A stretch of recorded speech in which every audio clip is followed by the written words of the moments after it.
Just take that keyword and enter it on our website at realradio.fm. Then wait for your phone to ring from a number you won't recognize. If it does, answer it, because that's how you get $1,000 in your hand. This contest starts Monday and is presented locally by Mills Air. Mills Air in business since 1992. That's over 30 years here in Central Florida. They're not going anywhere. Carrier factory authorized dealer. You can always turn to the experts at Carrier. Equipment change outs and upgrades right now with up to $1,275 in rebates. Visit millsair.com. Hey, yo, it's Angel from the Monsters. GiveMeTheVin.com puts your car right on the money, providing you with a hassle-free online option to sell your car for more. It's as simple as going to GiveMeTheVin.com, entering your car's VIN number or a license plate number. You'll get an offer on your car in minutes that's well above any dealer quote. You can go to one of their pickup locations or they'll come to you. It's easy and it's fast. GiveMeTheVin.com is America's best car buyer. Sell us your car.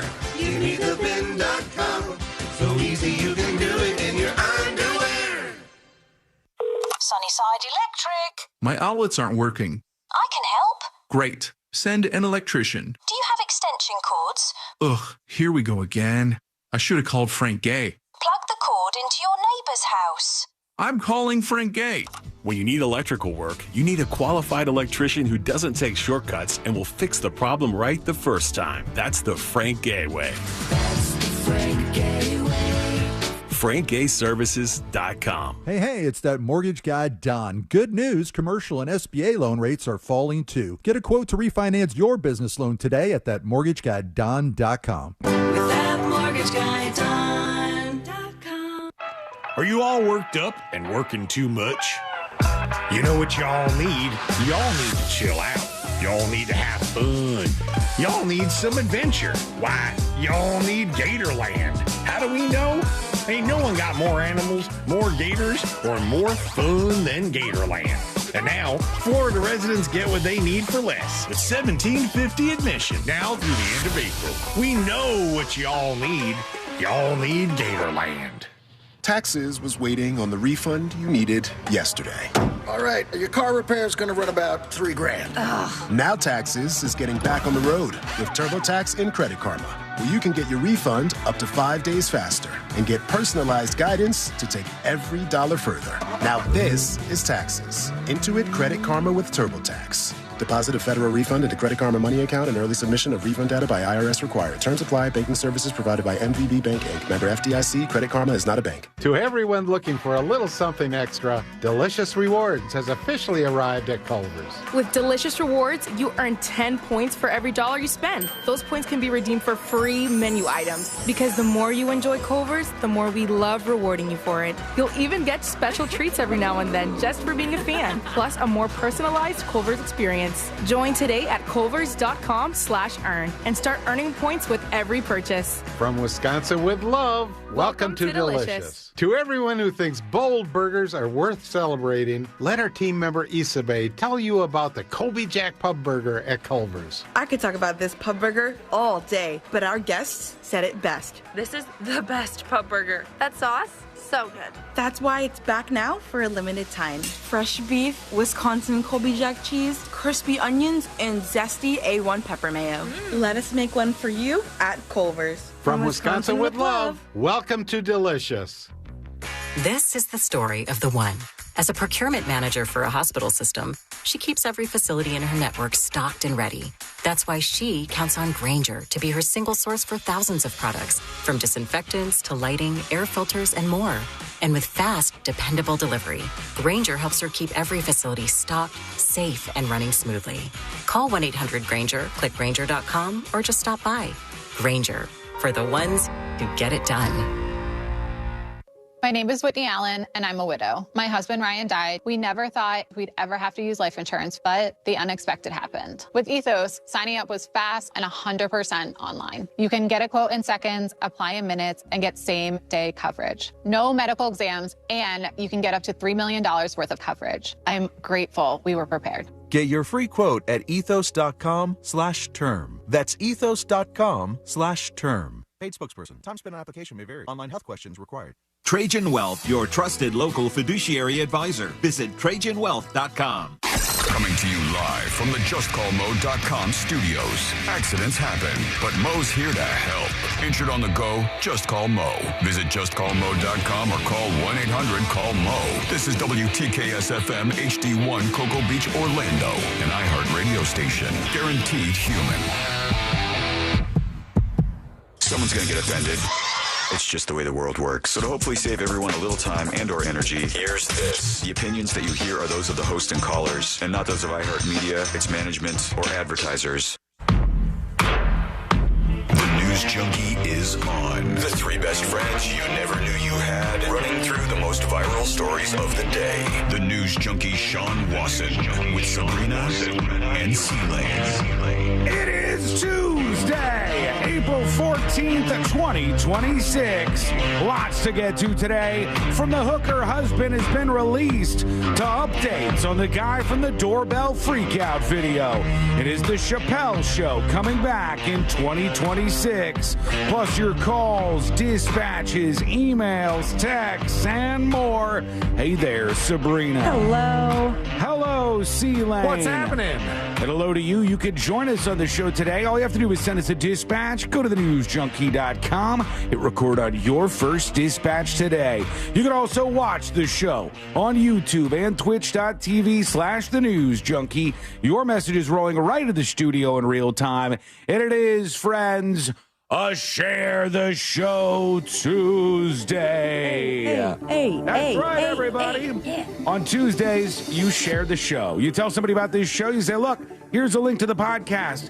Here's a link to the YouTube. Here's a photograph of somebody. I don't know. Do however you want to do it. Mic was off, damn it. Photograph of who? I don't know. I didn't really come to the conclusion of like a picture of the show. Hey, just share the show on a Share the Show Tuesday, and I love this. Somebody created this, so here's my Share the Show starter for you today. I think this is just glorious. Like, comment, and subscribe. There you go. It's the guy from the doorbell video, green screened into ripping off the bell and smacking the subscribe button with his little bell string or whatever. I will end you. Pretty good editing right there. Love it. Like, comment, and subscribe. That's what we need on a Share the Show Tuesday. Along with a creepy voiceover, the cheesy factor high on that one. All right, let's start off as we always do. Let's put our ears to the ground, our fingers on the pulse. Let's see what's happened to this great, big, wide world of ours. And we go to Virginia, everybody. Is for lovers? Yeah, I believe so. Ohio is for lovers. I think Virginia is for lovers is what I thought it was. And it's also for smokers. It's for smokers and lovers. And all this woman wanted to do was suck down a sweet cigarette. Oh, okay. And here's what happened in Virginia during her smoke. Police say a woman went to light a cigarette this morning, not realizing she was practically igniting a bomb. The entire roof was blasted off and landed in the middle of the road. The windows were blown out, door panels devastated, separated into pieces. Julian Hart can't believe his eyes. I am in awe that nobody was killed. Julian lives across the street near the intersection of Lee Chapel Road and Old Keene Mill Road. He said he heard the explosion. Oh, my God. The vehicle that this lady was in smoking on a cigarette is just completely destroyed. Smithereens. What happened? Was the vehicle made of gasoline or something? They do mention that, I think, here. Let's see. 7:30 this morning, and it sounded like a sonic boom. It shook the townhouses. Pictures fell off the wall. And stuff broke. Fairfax County Police say a woman was driving this Chrysler minivan this morning, and there was a propane tank inside with an apparent leak that she didn't know about. So the woman has one of those Blue Rhino grill propane tanks in her car, and she goes, "Time for a smoke." And boom! The whole vehicle explodes. You ever see somebody smoking next to like the cage full of those things? And be like, dude, the signs are all over the place. See, like someone in an oxygen tank with the things in his nose, still smoking a cigarette. I'm like, I don't know. I guess they are addictive. I mean, when you look at the person right next to the cage full of propane tanks smoking a cigarette, you go, you're not taking a risk on one tank having a leak. any of those tanks could have one leak and boom, completely and totally explodo. Now, riddle me into your this. vehicle. Had she not lit up a cigarette, obviously windows down, non-smoker windows up, she would have died, right? If it was slowly leaking into her car? I'm no grill master, but I was under the impression that there was a smell. There was purposefully a smell that was put into these things so that it doesn't naturally have a smell, but they put a smell in there so you go like, oh, wait, something's leaking here. And I don't know if that's true or not, but I think propane does that. Is that your experience, C-Lane? You have more propane experience, I believe, than I do. Let's see. Propane doesn't have a smell of its own. You're correct. It's completely odorless. So manufacturers add a chemical called ethyl mercaptan. I love that one. Mercaptan to give it a distinct smell. That's what she probably should have been smelling. It gives it a smell similar to rotten eggs or even a skunk. Okay. There you go. Maybe she stinks so bad that she did not notice the difference to me, scent. I don't know if I smell rotten eggs or a skunk. To me, that's just what propane smells like. They say naturally propane doesn't have a smell, but for me, that's the smell. It smells like that, like gas. It's always paired with it. So, your experience is like, yep, that's what this lady completely blew up her car. Is she okay? She is okay, but she was hurt. She was indeed hurt after this incident. It's sort of like, I don't know. I assume they still do this at daycares and schools and stuff. But remember that kitty litter stuff that they would sprinkle on if a kid threw up somewhere? Oh, yeah. And it was supposed to make it smell better, but there's only one thing that you pour on puke to make it smell better, and that's it. And now it's like the smell of that, even without the vomit, would start to make me like, it's awful. Well, you associate the smell with the other thing. Because that becomes the gross thing. Right. It's weird. And that's why when we look at animals, we're like, animals don't view smells the same way humans do. Like a dog will see poop on the ground and go, wow, this is fantastic. Delicious. I'll put it right in my mouth. And there are a small number of humans who do that, but most of them do not default to that behavior, as best I can tell. And you'll have to wait till the show's over, Sean. But I am going to tell you right now, I am a regular human on that territory. I just want to say I don't have any of those weird fetishes, just in case you guys want to start investigating my background. Is something happening after the show that might be introducing you to a fetish of some sort? That C-Lane might have something. He's got more experience with that as of late. With poop? Daddy. Yeah, with Jackson in the bathtub. And just Jackson all over the place. Just, everywhere he goes, he's done zero, cleaning up of his own feces. Now it's like common around my house when Courtney or I don't want to listen to the other person.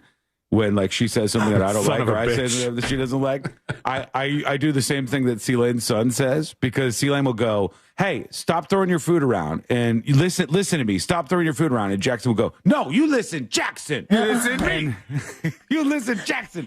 And so, are you listening to mommy? Are you listening, Jackson? Now, if Courtney says something I don't like, I'll be like, you listen, Jackson. You listen, Jackson. I'm in charge around here. I'm in. Same. Hasn't worked so far. Can't wait to tell Nicole, and she has no idea what I'm talking about. Hasn't been incredibly successful so far, but worth a shot at least at this point in time. All right, before we get into a couple of things to kick us off here on the show today, on this Share the Show Tuesday. If it makes you feel any better, he has the exact same success rate, because it's not like he's ever said that, and I go, you know what? I should. Good point. You, almost 2.5-year-old, have an excellent point there. Here's the talking stick. We now will listen, Jackson. You listen, Jackson. Yeah. Or smash you. So I want to get into a lot of stuff. We got the DoorDash grandma thing that's going on. I got more from the doorbell guy, believe it or not. The Bahamas story. Everything is giving us so much more. And then we'll also get to Popeyes. We all remember the Popeyes chicken meltdown when they came out with their chicken sandwich. People died. It's happening again, baby. The freakout is back for something totally different this time. We'll talk about exactly what's happening here and to see what the deal is. One thing I did want to toss out there at the beginning of the show, because I want to hear your comments on this. I want to see emails and dispatches. apparently there's been a lot of discussion on social media this week about something that I'd never heard of before Facebook, in all of my years. Instagram, Twitter, y'all see this? Are either of you familiar with the naked mom theory? Just out of curiosity. Naked mom theory. Yeah, I've the heard naked baby theory. No, there's a naked mom theory that has proliferated across social media platforms. What's the theory? And I can tell you if it's true. So the naked mom theory reached X last weekend, horrifying scores of users, according to this article, with its name alone and sparking a discussion on body issues. The theory posits this: kids who grow up seeing their mothers nude regularly will develop a healthier concept of their own and others' bodies. Okay. Still, some fear that such a thing will scar kids for life somehow. And the idea is, if you grew up and your mom would be like freely naked around you, or you would see your mom naked, it gives you some sort of better connection to the human body. And you're like feel healthier about your naked body. For how long though? It doesn't really specify how long your mom had to be naked, but I can tell you, growing up never saw my mom naked once. Okay, I'm sure you did when you were a toddler. No, when I as a child old enough to remember anything, I never saw my mother naked one time in my life with a functioning brain as a child. Now, you could do all kinds of things in front of babies, and there's nothing wrong with that, all right? I would extend that to C-Lane, too. I would tell you, kids, they're not going to remember. They got mush for brains right now. Even if you made love in front of them from time to time. No, not going to happen. Jackson, they're like, no. Maybe Jackson's in the corner in like a playpen or something. You're trying to get some time alone. Weird. He's not going to remember this, all right? Oh, my God, Kevin, on TNJ chat. My mom had great teas.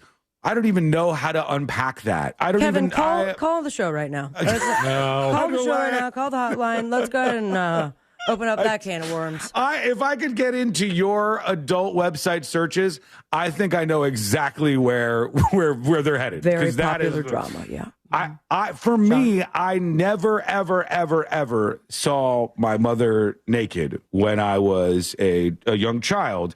And I don't know. I mean, do I have the healthiest version of me and nudity? Probably not. I don't know what the healthiest version actually is. Yeah, it's in the eye of the beholder, I think. But I think there's also not enough factors here. Like, just whether or not you saw your mom naked. Like, what if you did, and then what did it say? That you'll have a better appreciation, a healthier is the word they use. You will develop a healthier concept of your own and others' bodies, says the naked mom theory, if you saw your mother naked when you were young. Age range, like, were you seeing your mom naked at 8 years old, 10, you guys, 12, 15? I literally just stumbled upon this. I don't know all the ins and outs of what the rules are. I just know that the theory is, if you saw your mother naked, like, do you guys remember a time when you ever, like, it's locked in your brain, you saw your mother naked? Yeah, I would say. No. I'm a no on that. And I'll tell you this. Yeah, when I was little, I used to, she would bring me in the shower.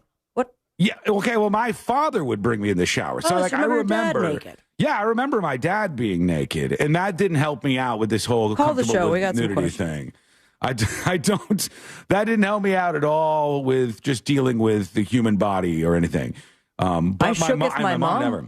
I'll tell you that she had. I was visiting from college, and she had walked into the room, and I was without clothes on, and she was kind of taken aback, and then asked, "Why do you shave the whole thing?" Isn't that? She asked doesn't that feel weird? She was shocked. And as a matter of fact, that changed the way that I lived the rest of my adult life, in which we don't have to shave the whole thing. You know what? This, I don't know where I thought this was going to go, but I don't know why. All right, folks. I got you good. React to the naked mom theory. Do you think that seeing your mother's naked, both of you saw your mom's naked when you were young, do you think it made you more comfortable with the human body? Yeah. Maybe. I have no clue. How would I know? I can't go back and live an alternate universe where I never saw my mom naked and see what happens. I'm going to use the information available to me to say that you must be fairly comfortable with the naked body, Sealand. Yeah. I'm just considering a recent trip that you had to one of our great sponsors on the show. I've been to ones that are sponsors, ones that aren't sponsors. He's been to sponsors, folks, where he's presented his junk on the first time meeting the sponsor. Of course, it's a sponsor that's related to this, not just like I didn't do that at Nation's Trucks. Oh, yeah. Wasn't like a Mills Air thing where I was like, let me see how this carrier unit feels when it's blowing on my. My used to bring on the job years ago at the nudist resort. That changed my way of looking at bodies. That'll do it. If you grew up in an atmosphere like that, I think you'd be like, this is not weird. Naked bodies are naked bodies. I was weirded out. I'm like, we are in deep doo-doo if that's how we look when we get much older. I don't know how that works, but I'm interested to sort of dabble. Send your parents nudes. Tips at thenewsjunkie.com. Please don't send that, but do send, did this happen to you? And if so, why? Jason says, can we please change the subject here? Why are you so uncomfortable? Because he's imagining his mom naked. I know. Isn't that part? Are we unveiling what part of the problem actually is here? Like, I mean, we can get into the news. We can get into this is viral. It's something that's going viral on social media. We can get into the news and all of that. But maybe the idea that it's making some of you uncomfortable is illuminating something about what exists with the naked mom theory. So let us know. Give us your thoughts on this. Big thoughts here. And I want to see what you have to say. Send us a dispatch over at thenewsjunkie.com. All right. So we'll get into your responses on that. Also, we have updates on basically all of the big stories that we've been following. But we'll get to the DoorDash driver at the White House in just a moment. All of that coming up next on the News Junkie. Real Radio is on Instagram at Real Radio 1041. Sponsored by the law offices of Anna. Hello. Welcome behind the scenes of the show. I see a couple of people freaking out. Are there any problems with the stream, or is this a user-based issue? Problems with the stream, yes or no, chat? Hi, YouTube. Hi, Twitch. Hi, TNJ chat. Problems with the stream, yes or no? No problems? Looks good? No, my stream's fine. None. Negative. Operator error. Okay. That's good news. Whoever's having some issues, I hope you get it resolved. I don't know what's going on there. There's a weird psychiatrist on it. Oh, that's just me. Yeah. That's just me. Stream's good. Okay, good. Stream's good. I hope everybody else gets everything lined up. Sorry that you're having some problems on your end. Number one. Number two. Naked mom theory. Did you see your mom naked that you remember when you were growing up? Yes or no? Did you see your mom naked when you were growing up? Yes or no? Asking for a friend. No? Here we go again. Well, we have a couple minutes till we're back live on the show, so we may as well dive into this. I do remember a few times, but it was not a habit she had to show me purposely. The nudes junkie? No memory of that, thank the Lord. Swilly says, well, I shared the show. Oh, God. If you shared the show today and this is the first thing people are stumbling on, that's not great. Hello? I saw my mom naked all the time. That doesn't surprise me. We shared the bathroom together. We had like the king bathroom, and then my dad got the smaller bathroom. These guys were just naked? Yeah. That explains a lot. That's why you're so weird. Last time I saw my mom naked, it was probably in my 20s. Last time I saw your mom naked, I was probably in my...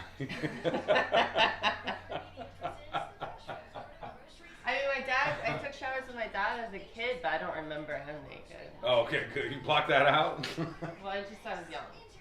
It's probably more common that you see the parent that is the same sex as you.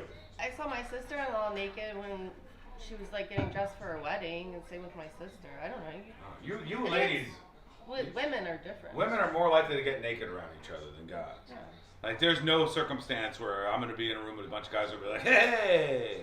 No, that'd be weird. Oh, see, even you think it would be weird. All right. See you later. Okay.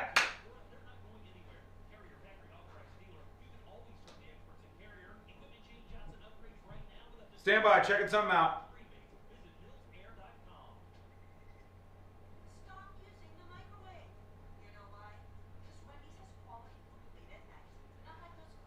Don't forget, you can all the time, around the clock, join up on TNJ Chat at chat.thenewsjunkie.com, all right?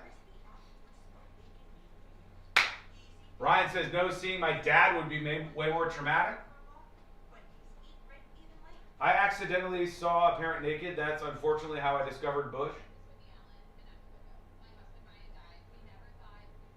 Which I'm just throwing the theory out there. I want to see how people digest it, okay? I want to see what people think of it.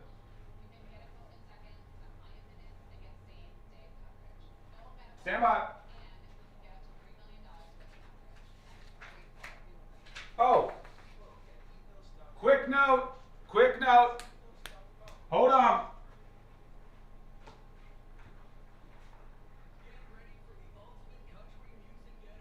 Hold on.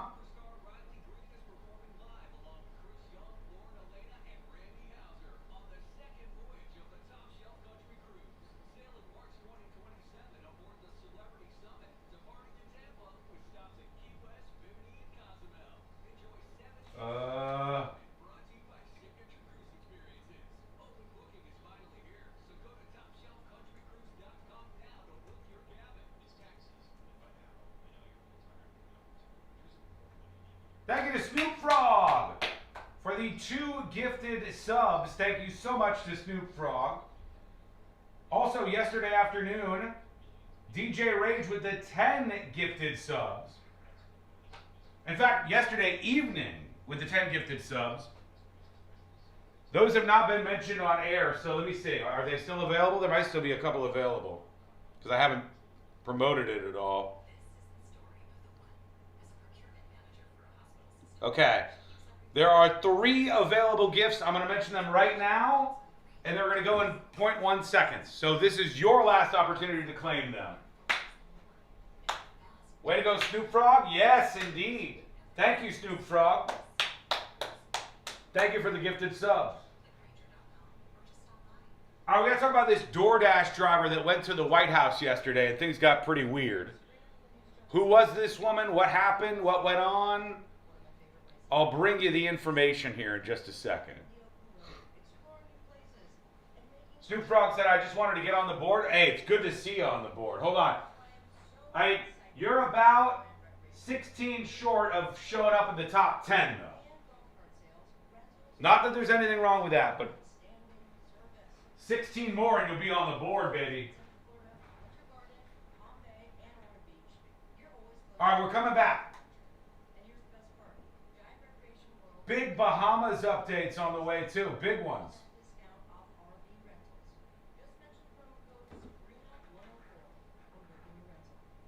World is giving all of you guys an exclusive 10% discount off RV rentals. Just mention the promo code Sabrina104 when booking your rental. Visit GiantRecreationWorld.com today and start planning your next great RV adventure. 2%. That's the number of people who take the stairs over an escalator. I'm Michael Easter. Twice a week on my podcast, 2%, I give you practical advice to live a more meaningful life. Don't ask for easy. Don't demand easy. Put yourself through some hardships, and you will come out on the other side a happier, more fulfilled, healthier person. Listen to 2% on America's #1 podcast network, iHeart. Open your free iHeart app and search 2%. That's TWO% to start listening. Trajan Wealth, your trusted local fiduciary advisor. Visit TrajanWealth.com.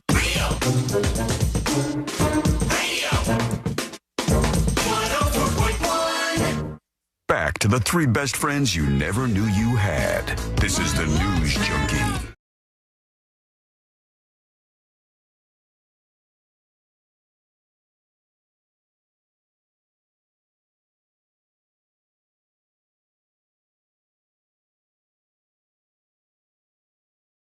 Look at you.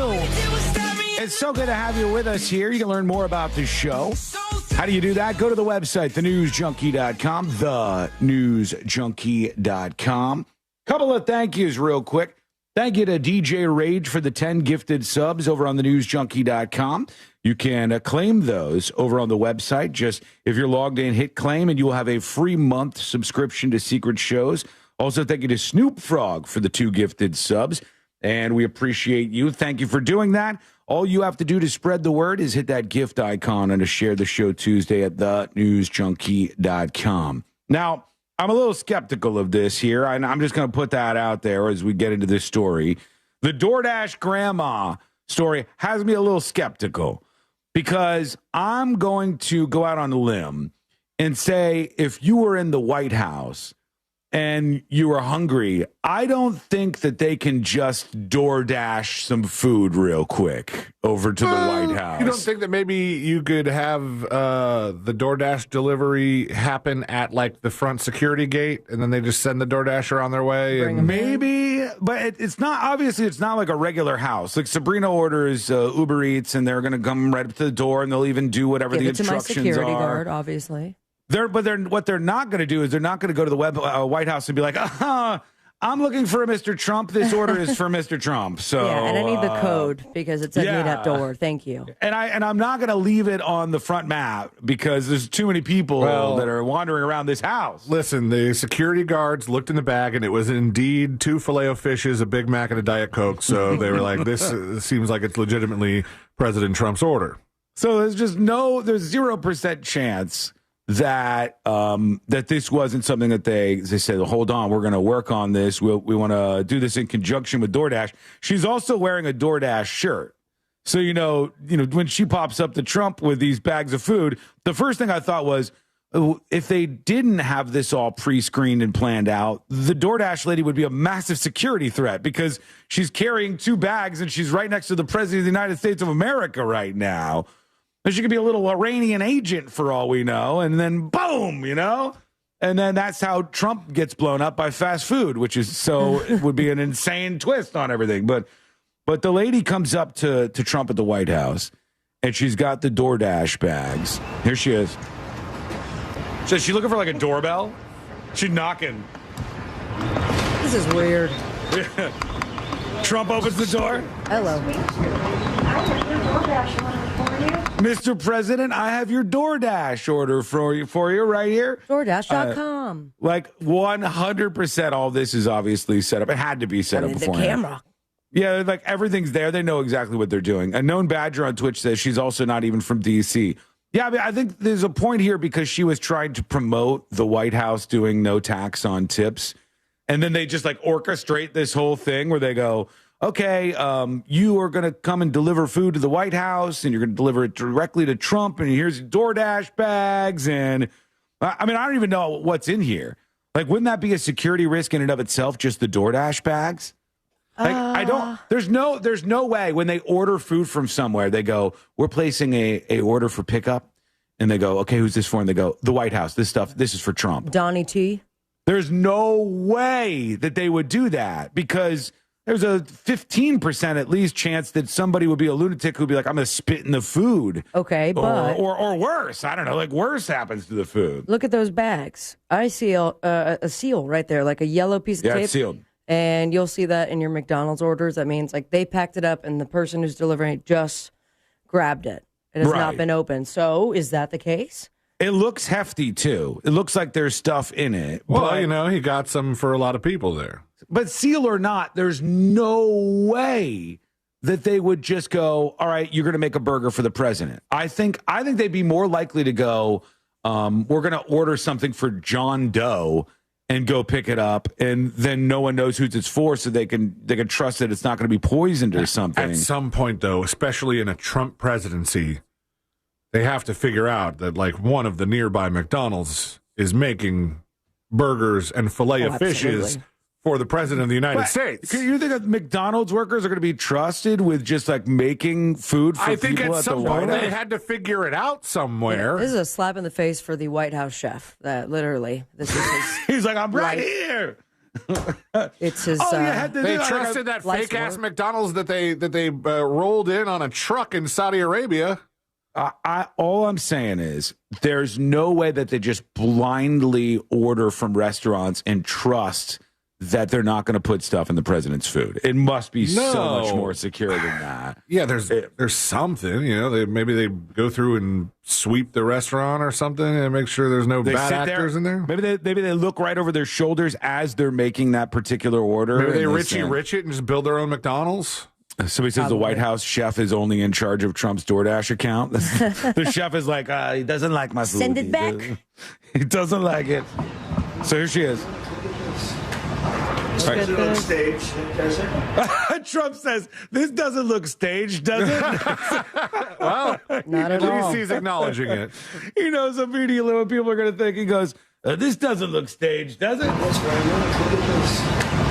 This doesn't look staged, does it? He's not even looking at They're all it. your favorites. That's good. These are good. McDonald's? What is he doing? So, the reason for this is the fact that I heard you picked up an extra $11,000 that you didn't get because the tax bill was so big, the refund was the biggest you've ever had. So he's talking to her about the no tax on tips. I think it says DoorDash Grandma on her shirt. I am doing this to the next person who delivers my food. And I'm just going to swing the bags around, and I'll be like, you know why this is the thing, and I'm going to talk for the next 3 minutes, and you got to stand there, don't you? There's a couple of things you could twist in because I think he asked her about trans sports in a minute here. What? No, he doesn't. I think he's like, what do you think about trans people in sports? It definitely was. Yeah. I saved over $11,000 by not having to claim. She saved 11 grand. Surprising to you? It was very surprising. Very surprising. Great big beautiful bill. And that doesn't include overtime in your case. This is only just based on what we did. He's got another order, man. Every other aspect of the tax bill, right? Yes, sir. So it was $11,070. Yes. This is so weird. It looks like a commercial for everybody. It looks like a commercial for DoorDash and McDonald's and like all of the things. Give him a damn boom mic or something. I don't understand why we can't hear it. Well, we can't hear it because this is a natural interaction. Right. I forgot. They just fired up the app like anybody else would, and they made an order for a delivery. Yeah, incredible. And that's what it is, the tax cut. It's really, we call it the great big beautiful bill. We should call it the great big beautiful tax cut bill. Well, you had some time to think about that. Plenty of time. The lady's just kind of stuck there now, which is so great. And she's getting blown up on her phone because if she doesn't deliver the next order, she's fired. So we'll keep talking. And I think at some point he tips her too. Money, and that's overtime. That's also on Social Security, as you know. Yes. Because you're old? It's pretty amazing. Yes, it is. And you're really nice. Would you like to do a little news conference with me with these people? These are not the nicest people. They're not nice like you. She says, would you like to do a news conference with me? And then she's like, I don't know. And he's like, these are not the nicest people. They're We not are nice like you. Swinging my McDonald's bags. It's like so many strange things that this lady is thrown into the middle of here. When you meet Trump in one of these circumstances, you have to deal with all the things that happen around him. And so the lady's like, look, I was kind of told to come here and hold the bags and $11,000. I really appreciate the tip stuff, Trump. And Trump's like, no, you're in my circle now. But wait. In we go. And now he's asking about other stuff. I'll do whatever you ask me to do, sir. So the no tax on tips is something special, right? It's very special. And that's one that really potentially more than everyone else. Yes, sir. Fantastic. It's so Fantastic. Such an honor to meet you. And I think you voted for me, did you? Oh, he said, I think you voted for me. And she said, maybe. That's a no. No, she did not. Is that like, or she doesn't want to publicly talk about who she voted for. And again, he's just like crashing into everything in this lady's. For me, right? Obviously. He's like, I'm pretty sure you voted for me. Yes, sir. That's fantastic. It's such an honor to meet you. And I think you voted for me, did you? Yeah, listen, maybe. I'm not sure. Do I have the other moment? Let me see. I want to see if I have the moment where. No. Okay, this is the lady. By the way, she is like super appreciative of the tax stuff. So this is her talking afterwards. My tips were over half of my income from last year. Wow, I mean, so that's a life changer. Yes, it is. It is. DoorDash grandma. Like I said, when you're dealing with someone that has gone through cancer and, you love them, you don't want to lose them, so you do everything that you can, and, you go through your life savings, but this no tax on tips and the help from DoorDash is life-changing. Well, she seems like a nice He enough sent me lady. this free shirt. Yeah, she seems like a nice enough lady, and I have nothing against her. And I'm sure there's somebody out there going, help from DoorDash. What DoorDash help did you get? The shirt. Hold on. I thought he asked her about like trans sports or something. You Let me voted see for if me, I can right? find Obviously, it. I know you voted for me. You voted Hold on. for me. Okay. Hold on. Is this it? Okay. I think this is supposed to be him asking her about like trans sports or something. Borders. They want to have men playing in women's sport. Do you think that men should play in women's sports? I really don't have an opinion on that. You don't, I'll bet you do. No, I'm here about no tax on tips. What do you think about Iran? But then he did like a flirty little, you I'll bet you do, you sussy minx. That's right. I'm going to grab you. He's spinning around at his hips like a kid on the first date, kind of like, Unreal. I think you might. Why are you Tell putting us her what you think. in this damn position. That's so funny to me. I don't know if he asked more questions, but she's just kind of like, she's like, look, cowboy, I know that you are okay with being you. You're Trump and you're like, you know, there's controversial things that you totally are comfortable with and stuff. But I'm just a lady.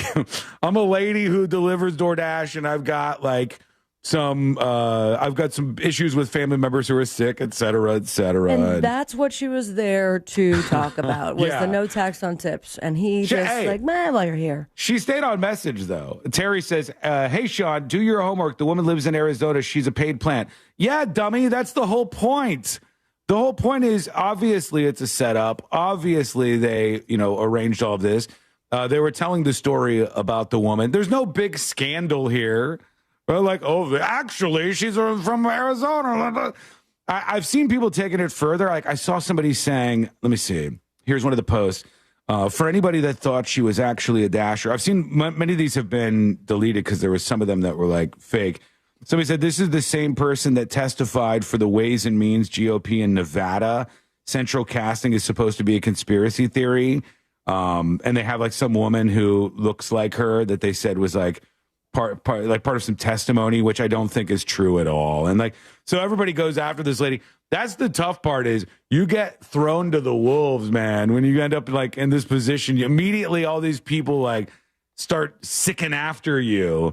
Even if you're just a DoorDash lady. She's a DoorDash lady. And by the way, she didn't engage in any of the other things. No. She was like, I don't have thoughts on that. I have thoughts on the no tax on tips things, which I think is pretty much low on the controversy spectrum, I would say. So much so that both candidates said they would do it. Did they? Okay, so that's not even a controversial thing, if that's the case. If this was a bipartisan thing, she's popping in there for this. He's definitely trying to bait her into men playing in women's sports and trying to bring her into other things. Come on, you voted for me, right? I mean, we were literally 1 second away from him asking her about the Strait of Hormuz and Iranian aggression, or should the Iranians have a nuclear weapon? Something like that. Good God, that's funny to me. Let me know what you think. Send a dispatch over at thenewsjunkie.com. And then at some point he goes, Trump says to her, did we tip well? Are we a good tipper? And she goes, oh, I didn't actually get a tip, because it wasn't really done through the app. And so he goes, oh, and he pulls out a $100 bill and he tipped the lady $100, the DoorDasher. Can I have change, up. please? Sharon Simmons is her name. Yeah, by the way, she's not even some secretive lady. Sharon Simmons, dressed in a DoorDash grandma t-shirt, walked up to the Oval Office's exterior door, knocked his media cameras rolled. Trump popped out and said, hello, nice to see you. He says, this doesn't look staged, does it? It was, of course. Making it out of the White House grounds alone requires obtaining prior permission, passing through security while accessing the Oval Office. Those burgers must have been cold. Probably, yeah. Accessing the Oval Office, getting so close to the president would have been additional screenings and even background checks. So, yeah, obviously they have to do this. And I wonder more than anything about them, because we know without a doubt they do order food to the White House. We know that they do this. The pizzas. They order pizzas to the Pentagon mostly, but they order you remember when all the teams would show up at the White House and there'd be McDonald's piled up out there? Exactly. The NBA teams, NFL teams, all of that. When they would show up, they would have McDonald's there. So they must order food from these places. You've got to assume, I mean, that in some proximity to the White House, there are a number of restaurants who have prepared food that has made its way to the White House in some form or fashion. Definitely. I mean, maybe they likely weren't told ahead of time that that's who they were making the food for. Even if they did have some sort of inkling that that's where it was going, you would never know whether it was going to the president himself or to just some staffer who's working late and wants a damn burger. Yeah, there's got to be a way to get food. The White House chef. Maybe is it possible that they have like a McDonald's that's owned by some guy that's maybe buddies with Trump or something? He's like, I will assure you, the food coming from my place is going to be safe. Maybe there's somebody who owns some of them. I don't know how you could make that a assurance unless you're. Let's call all the McDonald's near the White House. She wasn't very upfront with who she voted for. I'll tell you that. I think this is supposed to be because somebody's saying. Let's see if he tipped her. Let's see the video, just in case you're not believing. This is her going up, I guess. I'm here with your DoorDash. It's so funny. They're all your favorites. That's really. And are the White House good tippers? Do you know? Wait. Yes, very. All right, yeah. So there you go. So she said, "Are the White House good tippers?" And she goes, "Potentially." And then Trump handed her a $100 bill. So nice. There you go. Now you know it all happened. I'm not just making up things over here. I don't know why you would think that of me. I don't know why you would suggest that of me, but that's not the case here on the show. We're going to take a quick break, though. That's the case. And when we come back, we got updates galore on the hookers in Hopetown. I couldn't title this stream today, Hooker Husband Arrested or Released. And I was like, I'm going to give an update on the status of the guy in the Bahamas. And Twitch rejected having hooker. Why? And the title of the video stream on account of actual hookers, I guess. They said, no, we're not doing it. But I'll give you an update on that story in just a bit here. We have so many different things to talk about. The doorbell guy and a lot more. I've even got the charging documents on the cruise ship thing with the stepsister. That's all coming up next on the News Junkie. Real Music Weekends, our classic alternative. I said, remember that love is what I got. Classic alternative this weekend on Real Radio 104.1. From the Odoo.com Weather Center. Odoo.com, the only business software you will need.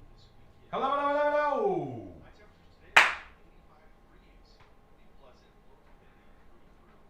Good to see you. Good to see you, folks. We'll get to the Bahamas update. Spoiler alert, the husband has been released for now. But we have new twists and turns, and I have new audio from the husband that I think is illuminating on that story.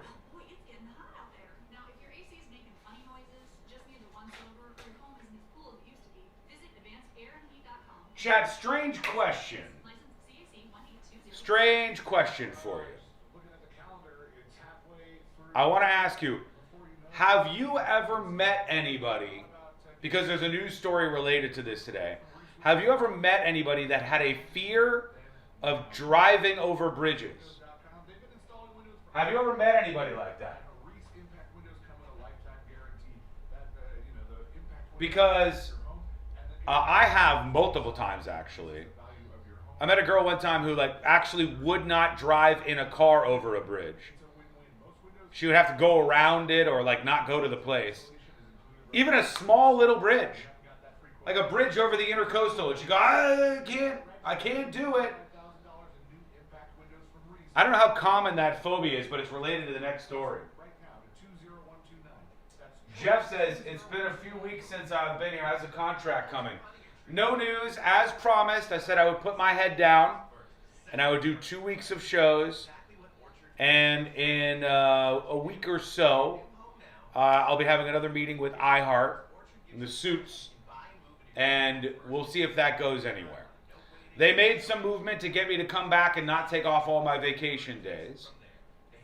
And as a result of that, I said, I'll chill out, I'll put my head down, and I'll do the show for a couple of weeks. So we're in the middle of that. Tanya says, I can do it now, but it took me many years, like in my 30s, before I calmed myself. Bootsy says, I have a relative that died on a bridge collapse while driving. No shot. For real? That's crazy.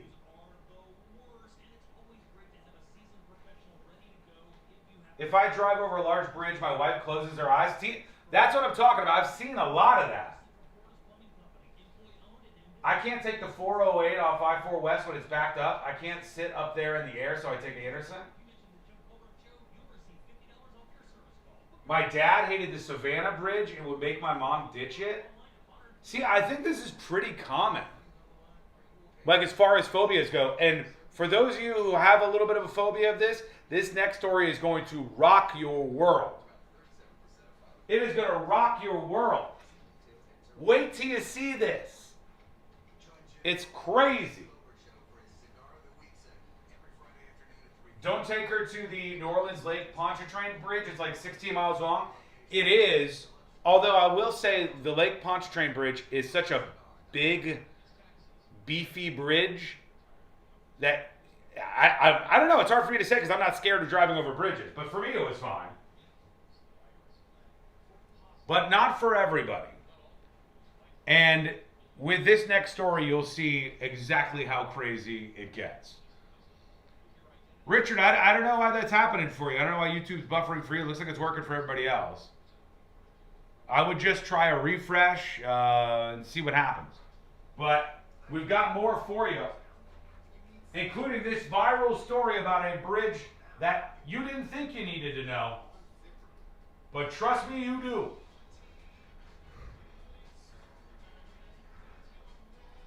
Brace yourself for this one. We're coming back live on the show. Here we go. Build it sooner. Need your match on ZipRecruiter. Just head to ZipRecruiter.com/free right now to try it for free. That's ZipRecruiter.com/free. Need your match on ZipRecruiter. Try it free. You need 3 Tallahassees between you and the car ahead to stay safe. Pick a landmark. When they pass it, count 1 Tallahassee, 2 Tallahassee, 3 Tallahassee. If you get there before 3, give them more space. Learn more at drivesmartflorida.org. Car crash? Call Klausman. KlausmanLaw.com. That's KLAUSMAN. Real Radio 104.1. Hear it here first. Then everyone else will catch up in a week or 2 or 4. You're listening.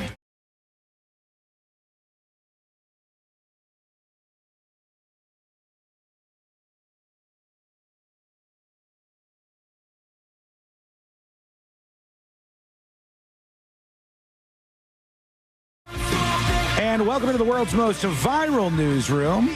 It's the News Junkie on a Share the Show Tuesday. Learn more about the show. Go over to the website, thenewsjunkie.com. I want to talk about something uncomfortable. More uncomfortable than the opening segment for some of you. And let's be real, the opening segment was uncomfortable for some of you. But this one might take you a little bit too far. And I understand if that's the case. But there's a particular bridge that has entered the news today in a very viral way. Back on the bridge. And it reminded me of a few things. But one was, and I have everybody in chat talking about this because it seems to be very, very common. There are a lot of people who, as far as phobias go, a lot of people who are scared of driving over bridges. You guys might have met somebody in your life. Oh, absolutely. I've had people who I would be in the car with them and I'd go, we're going to go over here. And they go, you can't go over the bridge. And they go, wait, what? And they go, no, you cannot go over the bridge. It's like, I can't take that. I don't drive over bridges. Well, I told you we're going to an island. How in the hell did you think we were going to get there? Swimming, baby. And then I go, don't you fly? And they'll go, yeah, I could fly. But I'm not okay with driving over a bridge. I have met people like this. I'm sure some of you have met people like this. And this is something that is a fairly common phobia, I believe.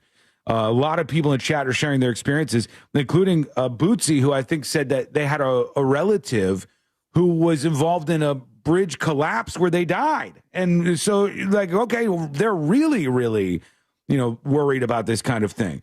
Now, I tell you all of this to bring you the story about this bridge in Texas that I had never heard of before, and it just opened up again.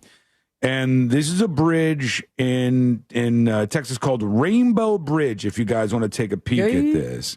Rainbow Bridge, some of the photos that I've seen of this are like, what were they thinking? What were they thinking when they designed this thing? And the bridge goes up in a comical way. I mean, the road appears as if it's going up into the sky. Yeah, I'll put this on See It Now. Hell no for me.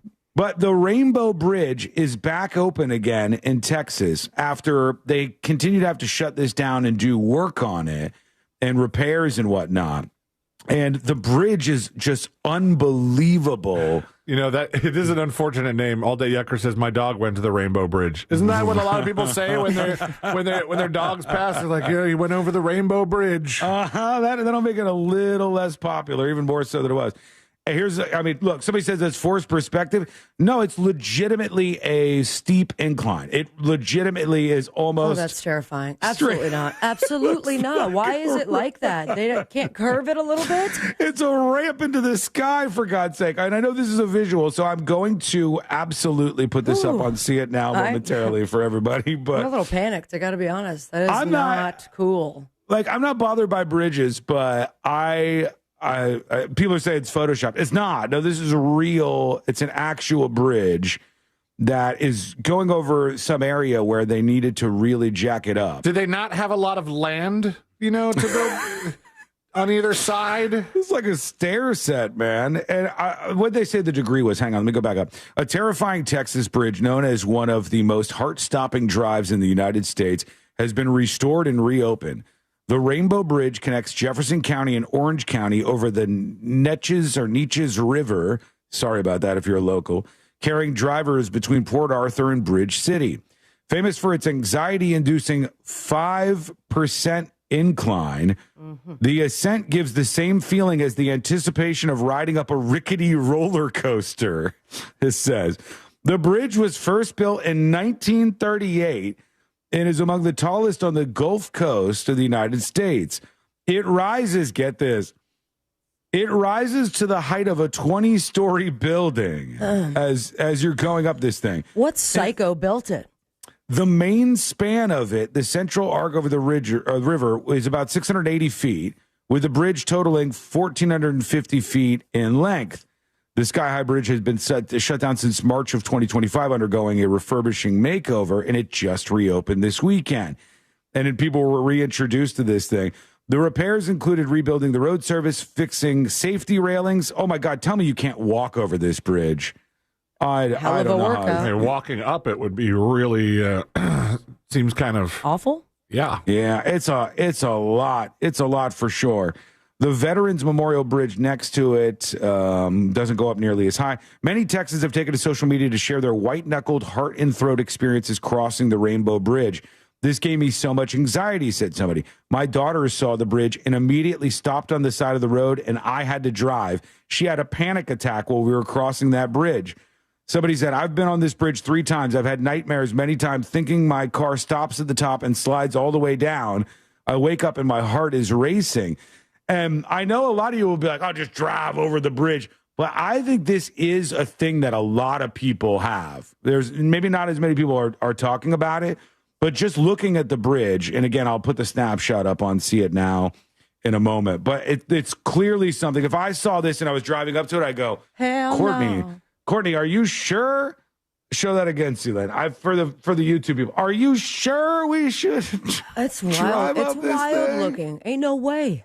Also, I would think that there would be at least some number of people who would go, I don't know if my car is going to make it to the top of this thing. I will say that the picture we're looking at, or that we were just looking at before, the previous picture. I'm getting a screenshot for See It Now. This is the worst angle of this bridge. Yeah. There's a little bit of perspective play going on here. I think the camera is sat flat on the road. The picture that they have of it on Wikipedia, where it's a little offset. I mean, it's still a terrifying bridge, but this picture alone is kind of They want you to look at it a certain way. Yeah, of course. They're ramping it up. They're 100% ramping it up. Yes. Yeah, they're ramping up the ramp of the bridge itself. And you could take a look. Tell me if you've experienced like this, if you've ever known anybody that had an issue like this as a broader conversation. As I put this up on See It Now over on thenewsjunkie.com. When we have visuals on the show, I like to, as much as I can, put them up. Shocking bridge in Texas reopens. All right. And now this is up for you to take a peek whenever you get a chance. And the scheduled reopening that you just talked about was this year or last year? Or something was going on. They also had to close it in January 2014. I don't know if they completely closed it, but it says a refurbishment project started involving replacing of pavement, repainting the ironwork, and repairing the supports. That work was complete in 2017. And then just a handful of years later, they got to do more work on this bridge? Yeah, that means they're worried about it, which makes me not want to go over the bridge. Yeah, at what point do we just say, hey, new bridge? Also, new name for the bridge. Going over the Rainbow Bridge sounds like dying. Yeah, it's a little dark. Yeah, Grim Reaper Bridge, toss that one out. Rainbow Bridge out. Just say the definitely super safe, stable bridge, and more people will be likely to check it out. But you can take a peek for yourself over on thenewsjunkie.com right now. We have yet another instance of the Popeyes freakout. It happened years ago, and people were being shot, and there was panic happening and all kinds of stuff with the chicken sandwich wars. It's revved up again for something else over at Popeyes, so we'll mention that. Also, I want to talk about what's happening with the latest on the hookers in Hopetown. The couple from the Bahamas that was in the Bahamas on their sailboat, where the husband says the wife fell overboard. And as some other people, including the woman's daughter, is saying, not so fast. We think this guy had something to do with it. We have a big update on that story, and it's coming up next on the News Junkie. Download the all-new iHeartRadio app. Make Real Radio 104.1 number one. Bahamas murder mystery update in moments, folks. Why do we keep having people freak out? Why do we keep having people freak out on YouTube? I need you to remain calm. Most people seem to be having a fine streaming experience on YouTube. If you do not, I can tell you a couple of things. One, YouTube just changed some things with their streaming so that people could gift horizontal streams just like they do live vertical streams. They give like gifts and stuff during the stream. And also, they changed some things so that it's supposed to only show you commercials and off-peak times. Now, what does that mean, YouTube? That means the more messages you're posting in chat, the less likely the algorithm is to fire off a commercial break. Essentially, you're on a treadmill, and if you guys keep chatting over on chat, the video isn't going to go to a commercial break, but it'll see slowdowns in chat as an opportunity to play ads. I bring these things to your attention simply to tell you that there has been some updates to YouTube streaming within YouTube itself. Perhaps these updates have caused a couple of other things to happen, and maybe some of you aren't getting that great of a connection. Might be a YouTube thing. You could also hit the little settings icon on your stream, maybe lower the quality if you don't have a great connection right now, and that's it, all right? Wow, splaining is losing.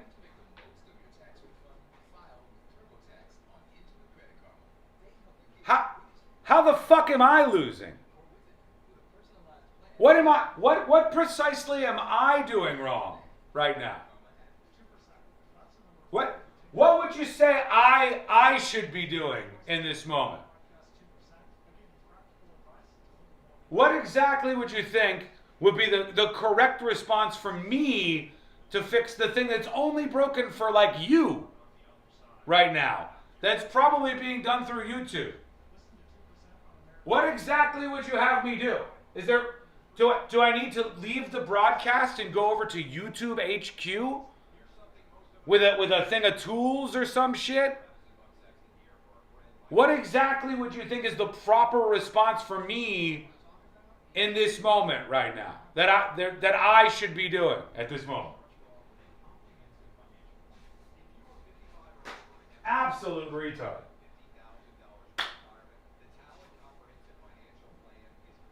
I have to repeat, I think I can.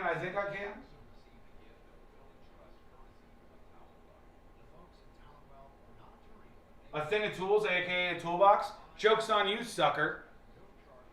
I don't have a little toolbox. So what I brought would have to be a thing of tools, not an official toolbox. Although I do have a large toolbox. Know what I mean? My YouTube is fine. Sir, it doesn't matter that your YouTube is fine. The only thing that matters is this one person is having a YouTube issue. They are the only person that matters on this stream. Your experience is tossed to the side. That does not even remotely matter right now.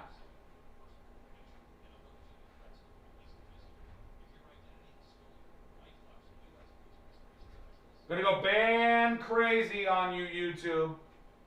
Gonna go ban crazy on you, YouTube.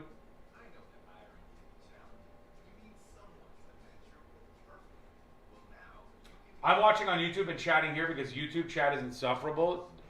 Well, I mean, it's one guy. You know, I'm getting one guide right now. But it's just like, come on, man. Have a little decorum, for God's sake. Have a little respect, for God's sake. Have a little respect for the amount of work being put in. Okay? Bow down a bit. Coming back. Needs, turn to the experts at Carrier. Go to millsair.com. Portions of the following program were pre-recorded. Live from the JustCallMo.com studios. Injured on the go, just call Mo. From car accidents to personal injury cases, Mo has you covered. Visit JustCallMo.com or dial 1-800-CALL-MO. This is WTKS-FM, HD1 Cocoa Beach, Orlando. An iHeart radio station guaranteed human.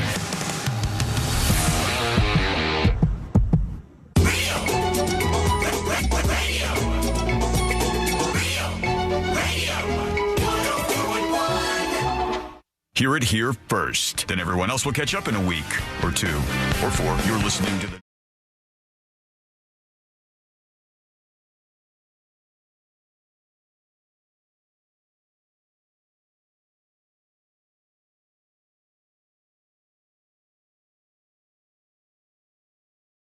So good to have you on board. Thank you for being here on a lovely Share the Show Tuesday. Hope to hear from you at some point today with your dispatches. We'll work some of those in. Send yours over at thenewsjunkie.com right now. All right, we'll get into your feedback in a moment. Got a lot of different things to revisit. I wanted to talk about, because it's happening again, I guess there's another freak out at Popeyes. And this time it's not for that chicken sandwich that had everybody losing their minds for a little bit. They did a collab at Popeyes with the anime One Piece. And people don't realize how popular anime and manga and all these things are globally until you have, every once in a while, you'll have like a cultural moment for the fans of this stuff to step up and show you how loyal they are and you know how many of them there are out there.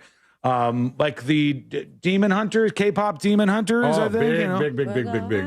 So this pops out and people go, what is this? I'm not watching this. It must not be. And I watch very, very intently the numbers. I watch what people are buying for music. I watch what they're getting at the box office. So I watch what they're spending money on for tickets to the box office. I watch what television shows they're watching or not watching. I find it phenomenal that there's TV shows out there that have just absolutely crumbled audience-wise. Top Chef is a good example of that happening. where their audience has gotten so small. I'm not sure that there aren't more people working on the television show Top Chef than are still watching Top Chef, though I think C-Lane tunes in from time to time. I think these things are interesting, so I watch them. And I've watched closely as a lot of these anime shows have flexed their muscles. There's such a huge audience for anime. Even if you think it's dumb, even if you think it's for little babies, there's people in the United States of America who like this stuff. Are they obsessed with Japanese culture? Some of them sure are, right? Are they weirdos? I don't think so. I think One Piece in particular is pretty cool. And it just kind of lends itself to a chicken place. So Popeyes X One Piece, they launched this meal, which strangely enough is a 2-piece chicken meal for one. I don't know why they did it that way, but they branding. Need more. You need more to eat than that, all right? So it's a 2-piece signature chicken at Popeyes, fried pickles, which come along with it, and a medium drink of your choice. And people are going ape-ass for this.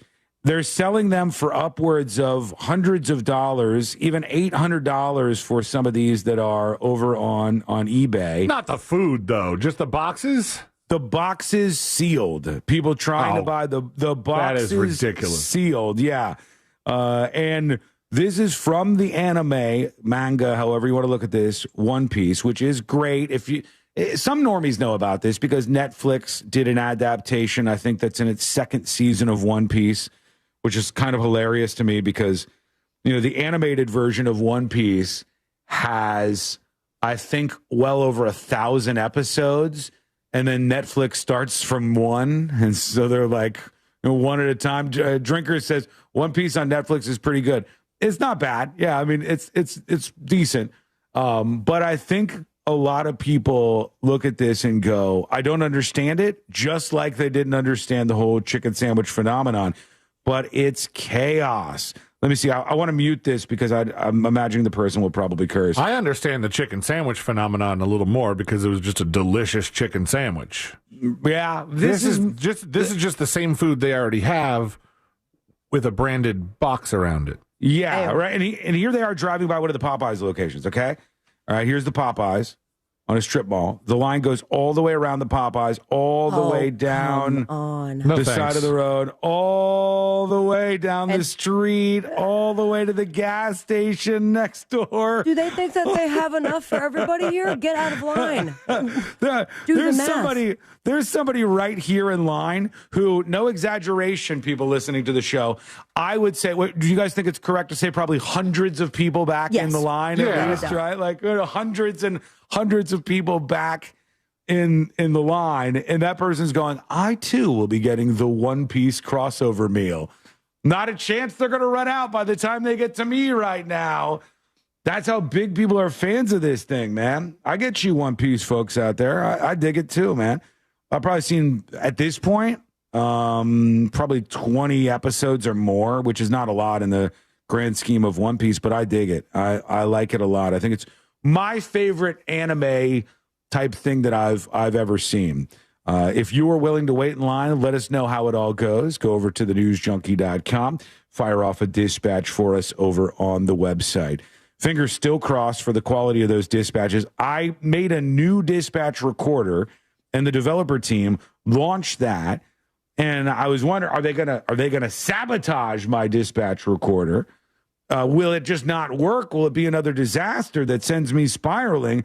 So far, it was decent, but now I want to see how it goes today. So let's work in a couple of more here. Here's Waterboys with a dispatch about that bridge in Texas that is up for you on See It Now right now. Let's see how it goes. Years back, I drove cross country. The big trucks like go Mr. Big Digits there. But anyway, at one point, I had to go through Central Texas. I don't remember exactly where it was. He's in his truck right now. Okay, did he just crash? The quality issues here are not with the app recorder. It's not clicking you don't know or that. spittling or... Sorry. But just there's a bridge that is like a 5 interstate interchange where the very tallest, almost saw an accident there, the very tallest dude almost ran into me too. All right, I'm going to stop you there. you can't dispatch and drive like this. You're going to get into an accident out there. We need you guys to be chill and not risking your lives when you send in dispatches. That's kind of important, all right? I think that's an important thing. Let's see here. Here's another one. Oh, God, there's a lot of people about the naked mom theory. Here we go. Here's KP with the first ever dispatch. This brought KP out of the woodwork. Hey, News Junkie. Hey. This is my first dispatch ever. I have seen my mother naked even to this day. She has no boundaries on when she gets naked, but it did set me up for the future of it's normalized around me. I can see naked people and be just fine around it. Interesting. Which one is normal is the question. That's what I really juggle here. If you missed this, it was called the naked mom theory that's been going viral. And the idea is if your mother was around you nude when you were younger, or I guess even now, it changes the way you think about your body and your comfort level with being naked and all of those things. And most people really, really reject this idea that they don't want to see their parents naked like this. But KP says, look, my mom still to this day is naked around me. She has no boundaries, and it worked for him. So that's one person saying that the theory works. Here's Square Slinger. What's up, junkies?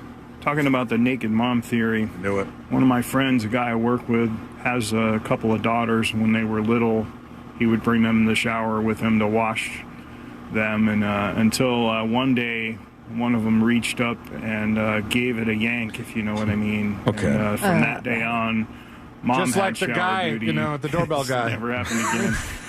No, I will end you. Pulled on Finish it. you.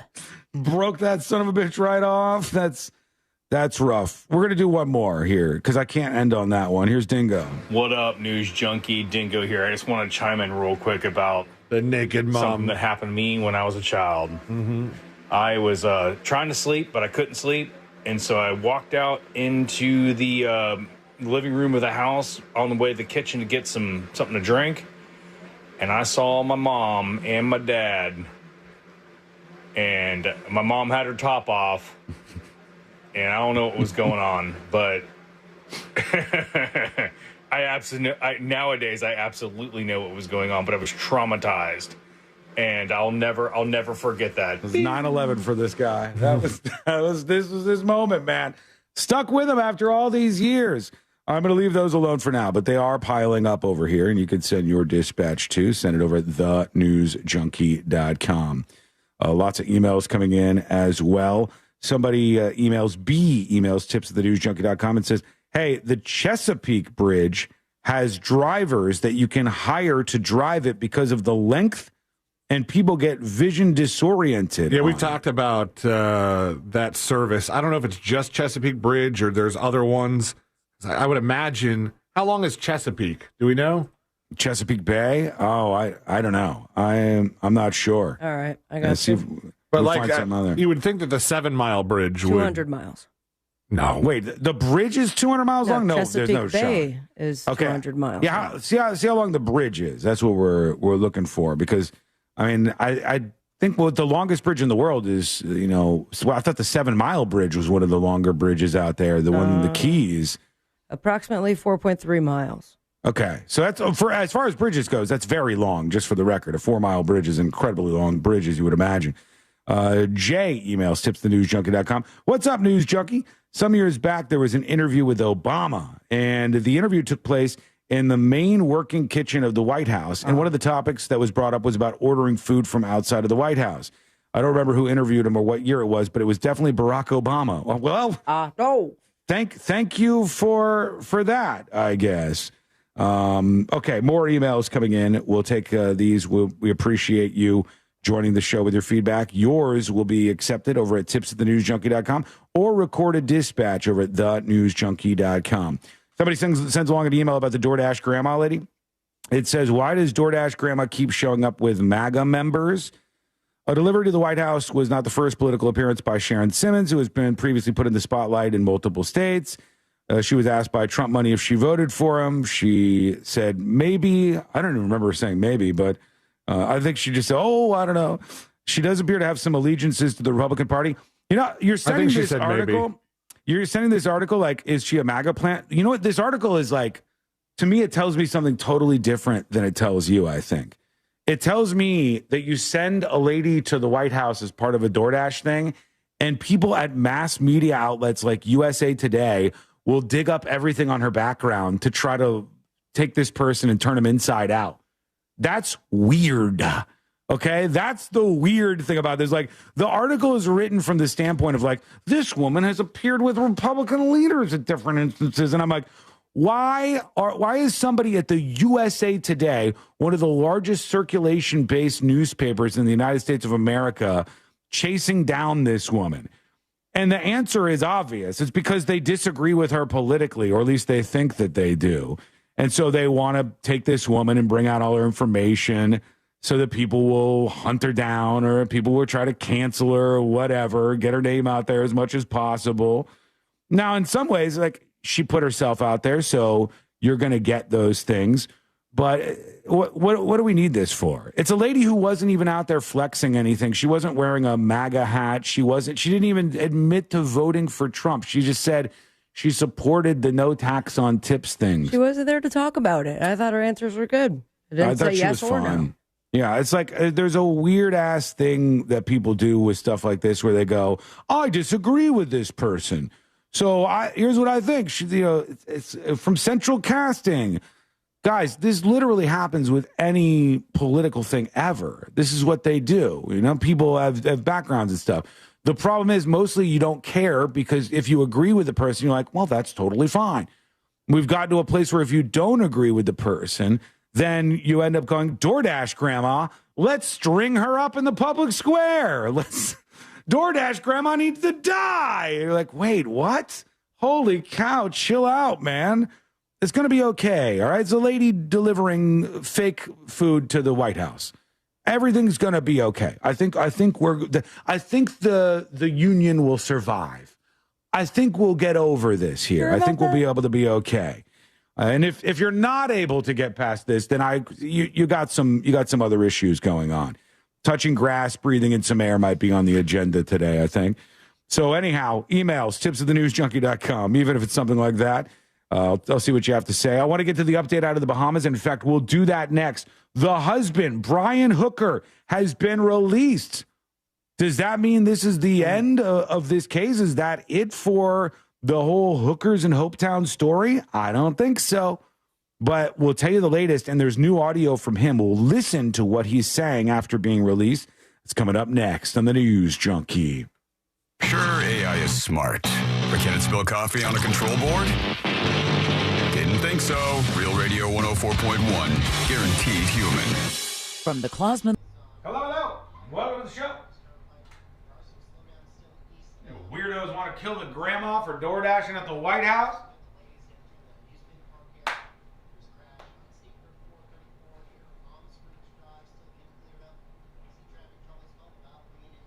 You got to find some things to occupy your time if that is an obsession of yours, I think. I think you'd be better off really not focusing so much on that.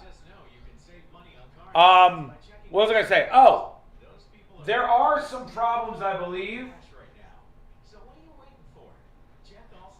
possibly on the YouTube platform, because our numbers are dog shit today on my feed. Yeah.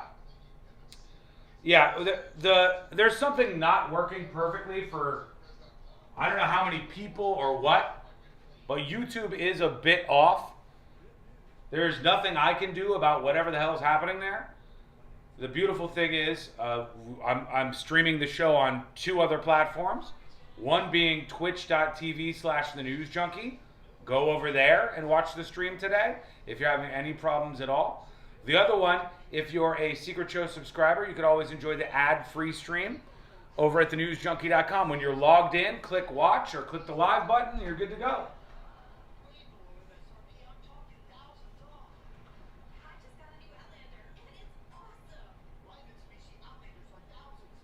I'm going to go over to YouTube and complain.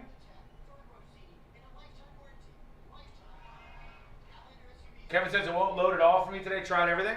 It must have something to do with the rollout of features that they're doing. So, yeah, just go somewhere else if that's happening to you. Couple of minutes and we're back live with the Bahamas story. The tube works fine.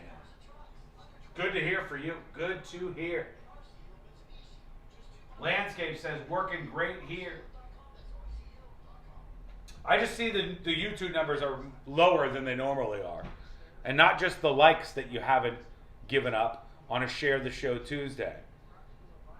Do you see the pressure that I'm under here? People freaking out about the YouTube stuff. People melting down over DoorDash grandmas. If you feel even slightly for me in this circumstance, I would appreciate if you just liked the stream. Okay? In fact, that's a great way for you to show that your stream is working right now. If your YouTube stream is working, just hit that like button.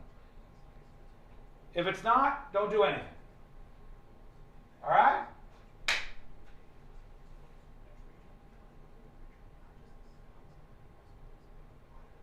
Lately, my stream will have 500 to 700 views during the day, and the next day 20.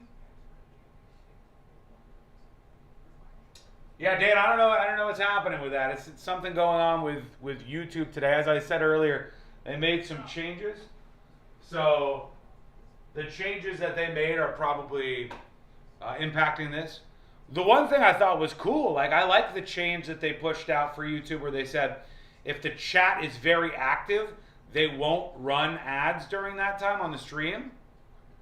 I think that's kind of cool, actually. But maybe there's a little bit of a problem with the rollout.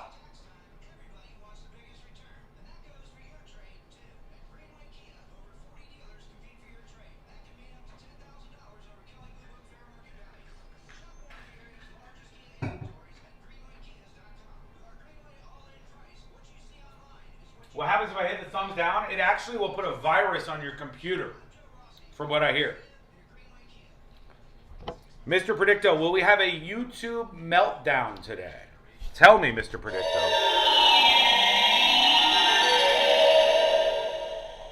Definitely yes. Don't know that my heart can take it today. I don't know that I have the bandwidth to deal with it. 90 seconds and we're back live.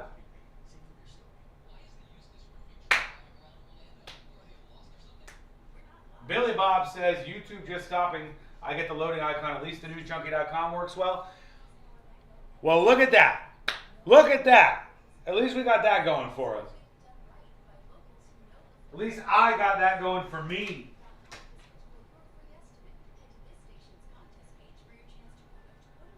By the way, as I mentioned, we still have updates on that doorbell guy, the crazy doorbell guy that went mega viral.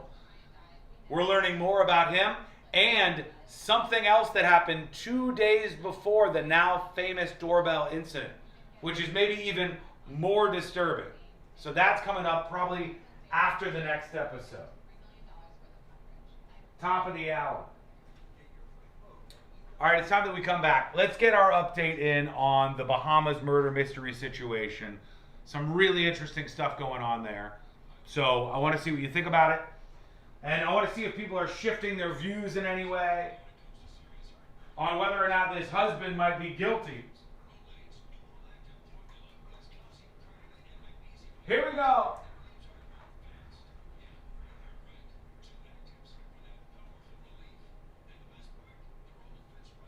Carbonate and magnesium hydroxide that relieves heartburn fast. Yeah, you heard right. 2 actives for that powerful relief. And the best part? The roll fits right here in my pocket, so I can get back to moving mountains. Rolade spells powerful relief. Reach label. Use as directed. Keep out of reach of children.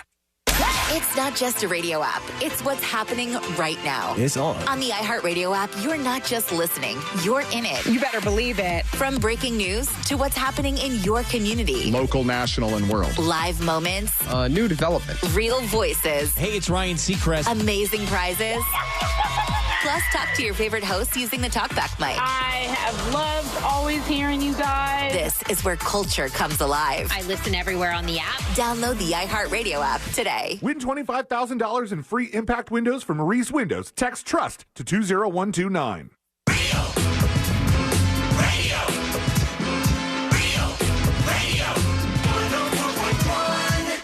On a constant quest to stay calm, like that bear in the hammock.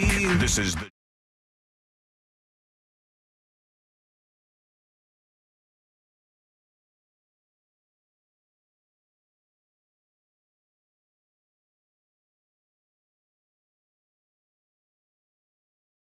Share the Show Tuesday. Take a moment today. Just tell somebody about the News Junkie Radio Show. It doesn't take a lot for you to do it. Say, I think you might like this. I enjoy it. It gets me through my day. Send them a link to something, a podcast or whatever, and then, sit back and enjoy a Share the Show Tuesday. Thank you to those folks who are out there repping the show on a Share the Show Tuesday. I greatly appreciate that. Bahamas update incoming. We've been watching this story about the hookers in Hopetown. I'll give you a quick recap if you're not on board. You don't know what's going on, as I've been describing this over the last week or so. This story started with a couple out of, I believe, Michigan. Brian Hooker is the guy's name. Lynette Hooker is his wife. They were in the Bahamas in an area called Hopetown, an area that we've visited a couple of times here on the show.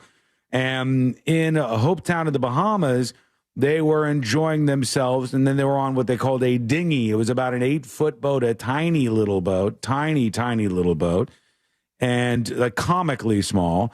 And the husband and wife got on this in pretty bad weather for whatever reason to head back to their sailboat. And as they were heading back to the sailboat, some rough weather hit, and Brian Hooker says his wife, went overboard. And the keys went with her. She had the keys, so they went with her overboard, and he could not drive the boat. The engine no longer worked because of that, and he couldn't get to her. Threw her a life vest, but she obviously didn't put on.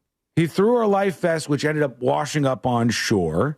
The only other thing I believe that we have found of this woman, Lynette Hooker, is apparently her Apple Watch was found. And that also was located by police, we think. Okay? Some of this stuff is unclear right now, but apparently her Apple Watch was found. That was according to the daughter, right? That was according to the mom. That was her mom. Okay. Yeah, her mom was the one who was talking about that. Because the mom and the daughter of Lynette Hooker seemed to think that Brian Hooker killed their daughter and mother. They seem to think that Brian Hooker isn't telling the truth, that she just fell overboard, and they think there was something more nefarious going on here. They said he had made comments about throwing her overboard before.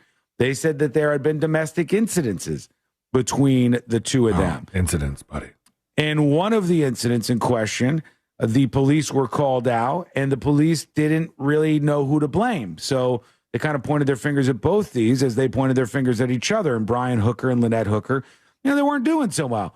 And then we have the text messages that I thought were pretty revealing, if I'm honest. I think that's been one of the most damning pieces of information, that she says he's unbearable. She said, I've been in a relationship with this man. I've been married to him for over 20 years.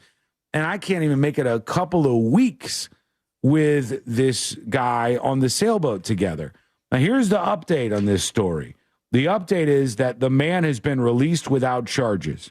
As of right now, the Bahamian authorities have released Brian Hooker with no charges. The husband of a woman who was reported missing in the Bahamas after going overboard in a dinghy was questioned and then released by police without charges on Monday.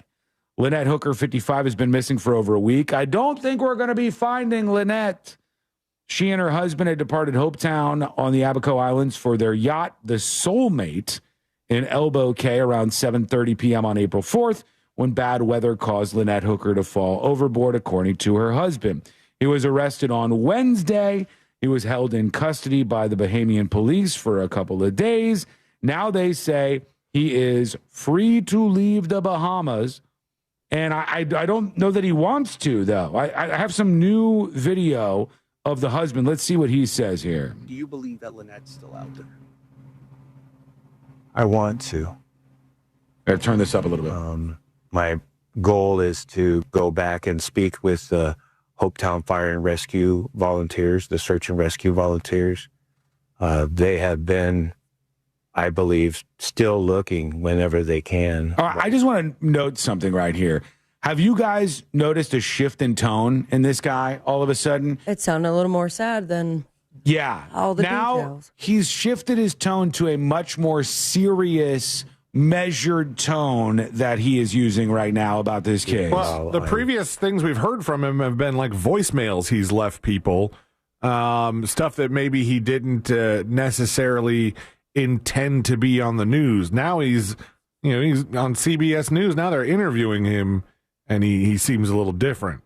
Yeah, and he had mentioned earlier in one of the text messages, oh, no, I got to talk to the media, and this is one of the first times we've heard him actually sit down and talk to CBS News, they've been getting a lot of the exclusives on this, but he sounds measured and different to me.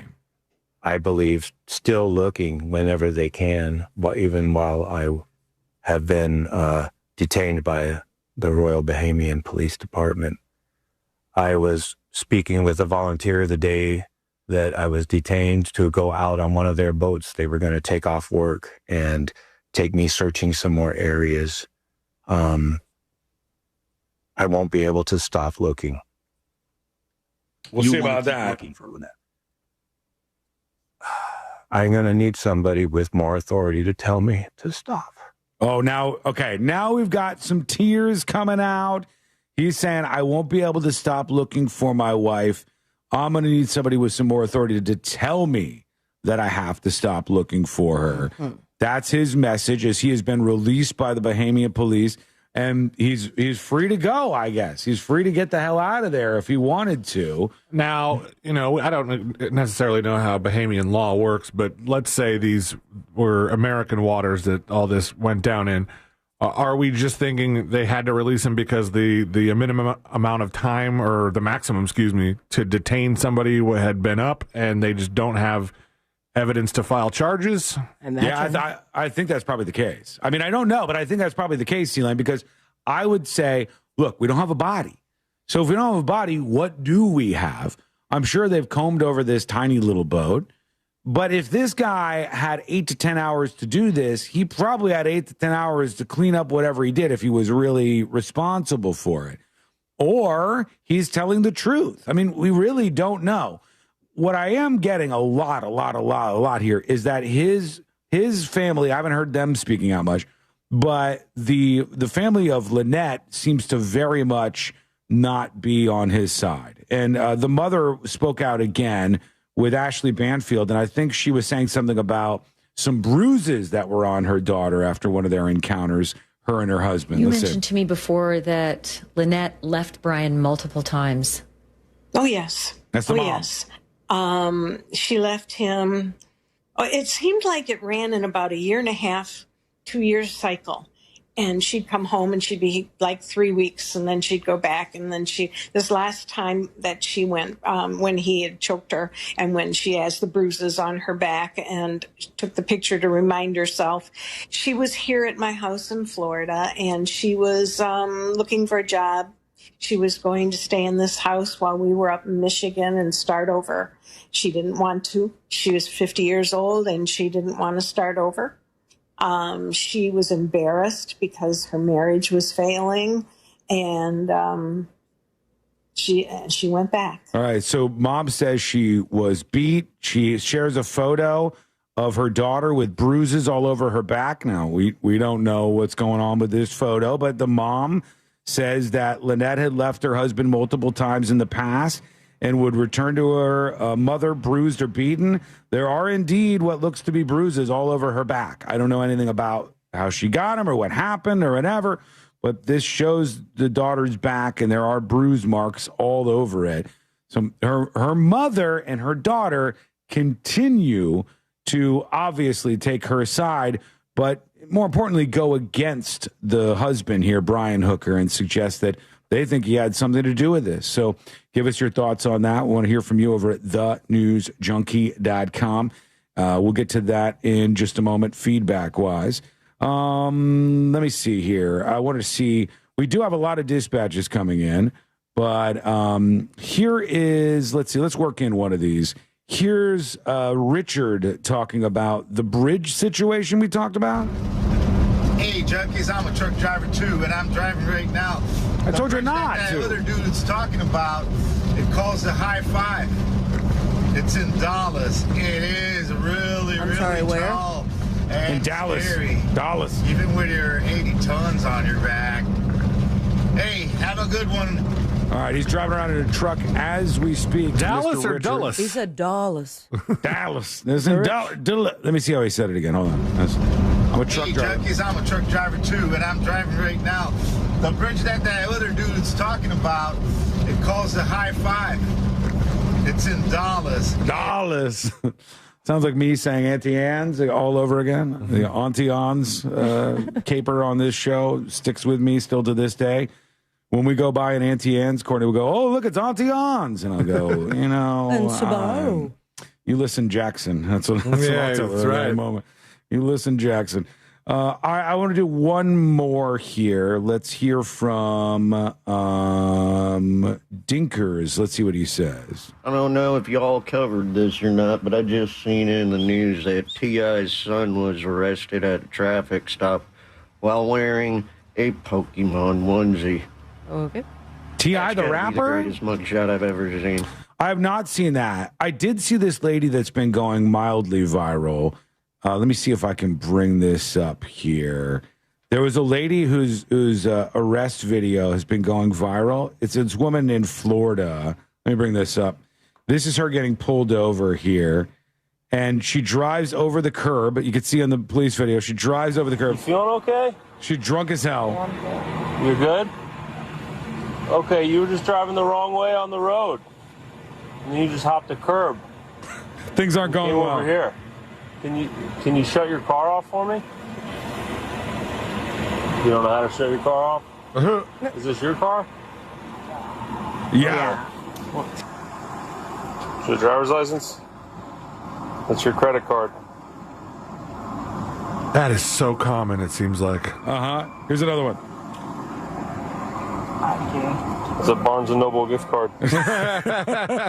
She gets out her driver's license. He goes, "That's a credit card." And she goes, "Here you go." And she brings out another card. He goes, "That's a Barnes & Noble gift card, You ma'am." don't read, officer. What do you want me to do here, lady? So I did see that one in particular. I'll look for the T.I.'s kid in the Pokemon onesie, see what we can find with that. And when we come back, the next episode with Sabrina, what's coming up on the next episode? What's coming up on the next episode? A man sues Kim Kardashian and loses, and now he's begging the judge to not make him pay what Kim makes in probably 1 hour. On today's episode of Wait, What Year Are We In? Harvey Weinstein is on trial for SA again. Plus, as of this week, there's just one person left representing the Lollipop Guild. All that and so much more coming up on the next episode. And that is coming up next on the News Junkie. Coming up tonight on Real Radio at 7, it's a corporate time with Tom and Dan. Brought to you by MyEternalVitality.com and Modern Plumbing Industries. At 9 p.m., it's Real Laughs with comedians James McGill and Ken. And Real Music starts tonight at 10 on Real Radio 104.1. This weather report is brought to you by Mills Air. Hey there, I'm Fox 35 Storm Team meteorologist Brooks Garner with your Fox 35 Central Florida. Hello.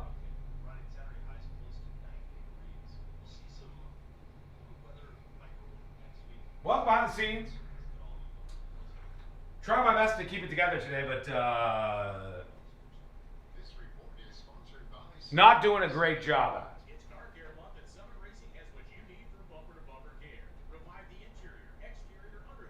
I may have a button set up that I can press when YouTubers are being annoying that shifts my studio screen to only highlighting, in fact, I already have a button that does this, to only highlighting TNJ chat. I may do that.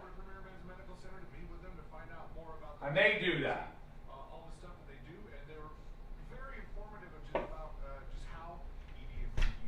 Hello? Hey, how are you? Gonna go get Wild nowadays. Okay. Just use regular. Yeah. I was gonna cut those bushes with the long guy shit. I know, I heard about that. Because they collect the trash tomorrow. Okay. So I'll do it later. All right. Okay. Be safe.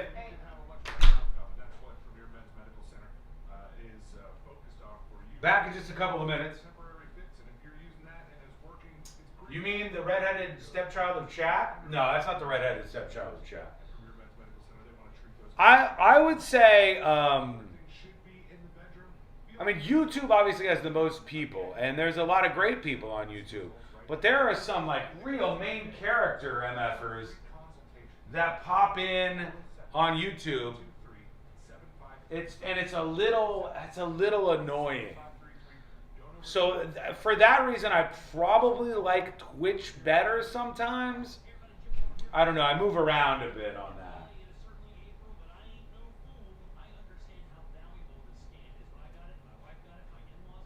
Courtney needs some new running shoes? No, don't do that to me. Don't do that to me. Her shoes are fine.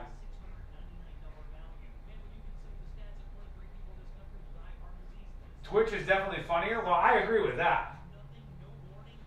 Funky Fresh says, I love the new TNJ chat, but I think I'm developing a gambling habit for stars. It's okay. It's a safe place for gamblers, and it's fun.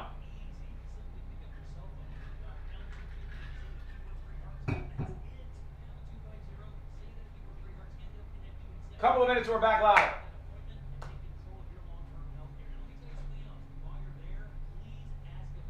Bigger reach, more freaks. That's true.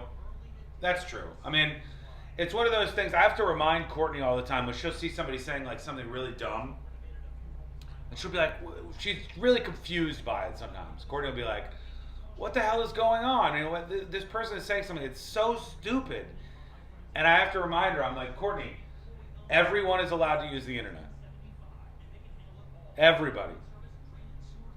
Even people with like sub 80 IQ, antisocial weirdos, people with a complete inability to control their own emotions or an inability to think about it. Like those people, the worst among us, are also allowed to comment on things online.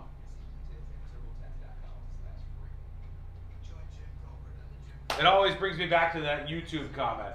The YouTube comment that I saw that went viral, where there was this guy who was like, this stinks, LOL. And then somebody responded and they were like, listen, you don't understand that for the last 50 years, this country has been ruled by some big, giant, big screed against political whatever. And the kid came back and he's like, man, I'm 10, LOL. It's like, you don't know when you're arguing with a child or a dummy online. They're allowed on just like the rest of us. All right, we're coming back for the next episode right now. The only question is, are you one of the normal people or one of the dummies? Anybody admitting to be one of the dummies? Anybody? Or everybody's a normal person? Most of you are normal people. I'm a normal dummy? Well, that's the case with most of Twitch. I'm neither normal nor a dummy. I'm neither normal nor a dummy. No, you are either one or the other. Yeah, you are either one or the other, whether you know it or not. And if you don't know it, then you're probably a dummy. You are not alone. You always have a place at MAD. Call our 24-hour victim helpline at 877-MAD-HELP or visit mad.org. Real Radio is on Facebook at Real Radio 1041. Sponsored by the law offices of Anajar and Levine Accident Attorneys. Call the law offices of Anajar and Levine at 1-800-747-FREE. That's 1-800-747-3733.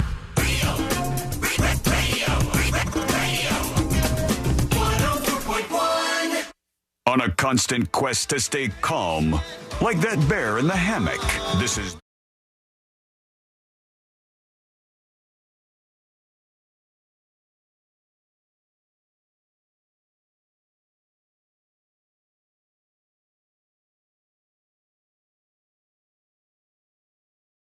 All things happening in the world of entertainment and beyond. We got those updates on the doorbell guy, some interesting new information, including something that happened to that doorbell guy or with that doorbell guy a couple of days before the now famous viral video we played yesterday on the show. New info on the doorbell guy saga that is coming up on the show. I also have to play a clip for you of a woman who was living in a box truck, and her situation is just unbelievable. You have to hear it to believe it. All of that is coming up in a bit. Right now, let's get into it. Let's do the next episode. Because there's a lot on TV. You can't possibly keep up with all of it, even though you should, because what else are you going to talk about? Oh, say, can you see? Nothing. Weather's nice. It's time for the next episode with Sabrina. Hey, smoke weed every day. Hold up. The next episode brought to you by That Mortgage Guy Don. ThatMortgageGuyDon.com. Go to the website. See, bam, ready for you to navigate through. Chock full of information. It's very easy. And if you have a question, direct access to Don himself. Question about what? Refinancing, buying your first dream home, starting a business, expanding your business, HELOCs and reverse mortgages and everything in between. He's easy to work with. He's brilliant. And he's super cool, and he's ready to have your back when it comes to that confusing world that is mortgages. Start the process today by going to thatmortgageguyDon.com. Don't miss the boat, compare your quote with thatmortgageguyDon.com. 33 years ago, 1993, man by the name of Don Cass. He'd like to take a full court.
Years and being sentenced and convicted of bad things. Harvey Weinstein is back in the courtroom. Jury selection is set to start this week as this new retrial for Harvey Weinstein comes about. Jurors will weigh in for the third time whether he raped hairstylist and actor Jessica Mann in a Manhattan hotel in 2013. But it's not going to be a mirror image of the last trial, says Harvey's new lawyer. At least that's what he told Judge Curtis Farber. This time, jurors will weigh only one charge based on one accuser rather than the array of allegations that were aired at Weinstein's previous trials in New York and Los Angeles. He, regardless, correct me if I'm wrong, is still in jail for the rest of his life, is he not? Yeah, that's why I wonder. I want people to get their word out if something happens to them, and they should be able to get their day in court. But I thought he was already going to be spending the rest of his days behind bars. Yeah, he was convicted of forcing oral sex on production assistant in 2006. He was acquitted of forcibly performing oral sex that same year on a model turned psychotherapist, and the jury didn't decide on the rape charge involving Mann because the foreperson refused to keep deliberating. So juicy drama, kind of. That's what we call it now. Also, some other juicy drama is with this gal right here. Katy Perry. Who was riding a cooler with wheels in Sean's old radio job and gave him a beer. Did I do that right? She gave me a Coronito and gave me a... Not even a full-size Corona. What a bitch. Hey, you know it was full-size. Gave me a hug from behind. It was... Were her boobs like really out? And I didn't know who she was at the time. I've told this story before, but if you haven't heard this, I didn't know who Katy Perry was at the time. And she came up behind me, and I had Googled her, and I was looking at her website to see who she was. And so I was like, she came behind you? Good. She's looking at me, looking at her website. This is embarrassing. Yeah. Well, nothing like Ruby Rose and her latest tidbit. She is now accusing Katy Perry of sexually assaulting her almost 20 years ago by rubbing, and I quote, her disgusting vagina on Ruby's face. Katy is denying it. I guess at some point they were at a concert together, and Katy saw Ruby Rose resting on her best friend's lap to avoid her and bent down, pulled her underwear to the side, and did the thing I just quoted. Sue her. Until my eyes snapped open and I projectile vomited on her. She seems crazy as hell, this Ruby Rose chick, but if she is legitimately, if she made that up, if she completely lied about that, sue her. I would sue her immediately. I think you have to sue more people like that so they don't do it. I mean, maybe she's telling the truth. She's saying that Katy Perry did that? She's saying Katy Perry did that. She said, I told the story publicly, but it changed to be a funny little drunk story because I didn't know how else to handle it. And later, Katy Perry helped her get her U.S. visa, so she kept it a secret. But here we are now, 20 years later. Katy's rep called Ruby's allegations categorically false and dangerous, reckless lies. Yeah, I saw another thing about her previously where she had said everybody was mean to her on a movie set. Ruby or And Katy? then the Ruby Rose lady, and then they went around and actually interviewed the people on that particular movie set, and each one of them to a person was like, no, not only was nobody mean to her, she is a gigantic, ongoing pain in the ass in every circumstance that she gets involved in. So I haven't seen her name in a long time, so I don't know her. I don't even know if I've ever seen a movie with this Ruby Rose person. Orange is the New Black. She played. Yeah. Okay, I saw that. Yeah, I saw a couple of seasons of that. Lindsay Lohan and her date, or no, that was somebody else. That was Sam. I don't know. Sam Ronson. Any hoodles, someone you might be seeing at the club if everything goes her way. She's back, baby. Amanda Bynes. Yeah, and Amanda Bynes to make EDM and rap-inspired comeback music. Woo! She released a single recently. It'll be her first since 2022's Diamonds. And this single is called Girlfriend, her first new music in 3 years. Her label, Create Music Group, revealed in a statement, Girlfriend blends rap with EDM-inspired production, creating a catchy, high-replay record with a smooth West Coast bounce. Whatever the hell that means. That's one way to say it. I was trying so desperately, and I think I lost it. The clip of her, like, sorry, update, my ex-boyfriend watched mommy porn. He didn't want to bang my mom. But here she is making that EDM music and maybe coming to a club near you. on the boob tube near you. We have The Voice semifinals recap, and then the 29th season finale of The Voice on NBC, series premiere of The Dark Wizard on HBO, Daredevil Born Again on Disney Plus, and you can catch Zach Galifianakis on Kimmel. Follow your dreams and me on Instagram at Sabrina Ambra. Most importantly, stay with me, America. Smoke weed every day. Can I say I have thoughts on this whole DJing topic here, because I watched a little bit of additional footage. I think it might have been from Coachella. It must have been, just because of the timing on it. Mm-hmm. And I want to say there should be an age limit for DJing. There should be an age limit. Tiesto's like 55, isn't he? Well, I'm talking about, I saw Fatboy Slim DJing, and he so just looked like this boomer man, like pretending to turn knobs and is like. Well, he also had like instruments on stage and stuff too, and who knows which of those were functional or, you know. He was playing the clip I saw was Fatboy Slim, who's like got to be in his 50s at least now. And he's trying to, like, you know, keep the energy up and the vibes going with these young 20-somethings behind him. And he's 62. Is he? Oh, God. But did he DJ before, like when he performed live, or was it a full band? He's always been a DJ, I think. I mean, he was like huge in electronic music in the late 90s and early 2000s, as most people know. But watching him try to do the thing where they try to, you know, keep the crowd pumped up and stuff, it looks weird. I mean, there's a lot of old on display at these music festivals nowadays. Hey, you say ho. I don't know how I feel about it. I also saw Iggy Pop up there with his shirt off still. And then at the end of Iggy Pop's show, I guess kind of almost making fun of everything, they put Iggy Pop in a coffin and then they bring him off the stage. I don't know how the man walks anymore. It's wild. So he says, come on, Sean, you could DJ at any age. Yeah, the question is not can you do things. It is should you do things. It's like, let some things be a young person's game. DJing and the DJ world and popping mollies and going to these events is like, it's a young person's game. I think that you should make way. How young is cutoff age? Not 62, because he looked like a goof troop up there. What about 36 this year?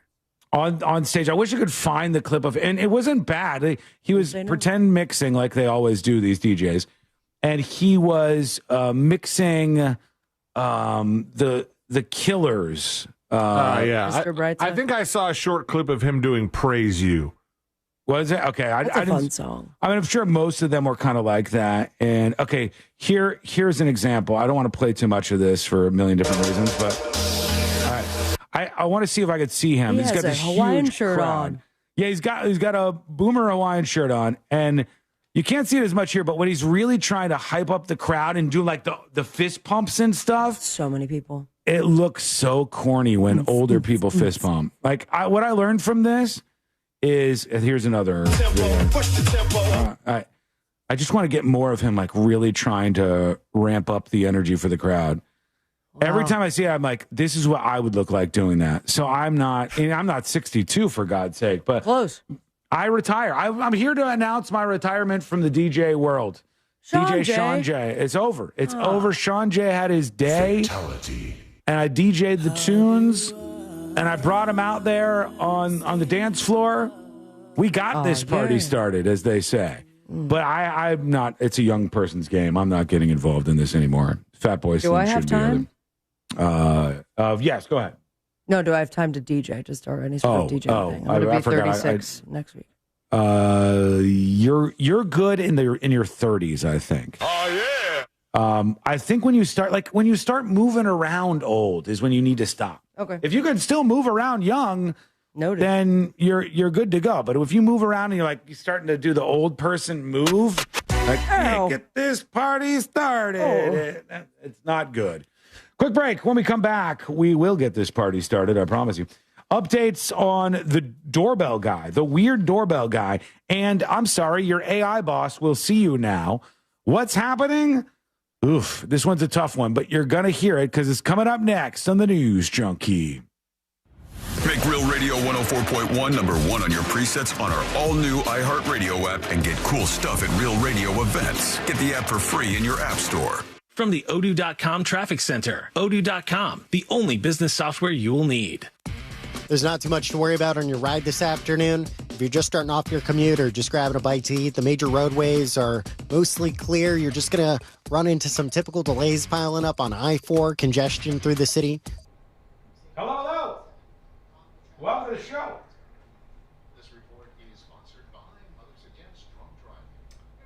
Quick note. Since there is a lot of tension right now. A lot of tension simmering on the chat side. So I want to address this and then move on. One thing I don't even want to hear brought up anymore. If something says muted for copyright, it's muted for copyright. If something says muted for copyright, that means a copyrighted song has started playing and more than like 15 seconds or so of it has played. So I have to mute the music, otherwise there is no stream. Otherwise you get copyright strikes. Otherwise the channel gets zapped. If you see muted for copyright, it is muted for a reason. Thank you for your attention to this matter.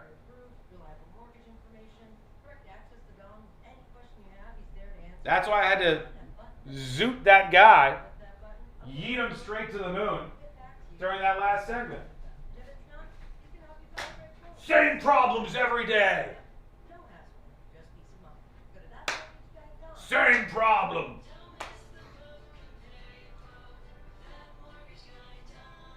I don't know if we need a purge or not, but it's possible. Chat, do we need a purge? Yes or no? Do we need a purge? I know I need a haircut. But do we need a purge?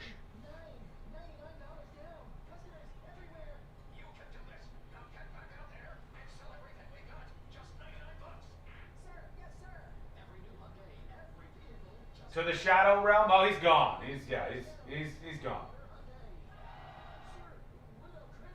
Who doesn't know this by now? I don't know. It's dumb, loud people. Dumb and loud. Oh, God! Mom, no, people complaining about Wi-Fi speeds on international flights type individuals.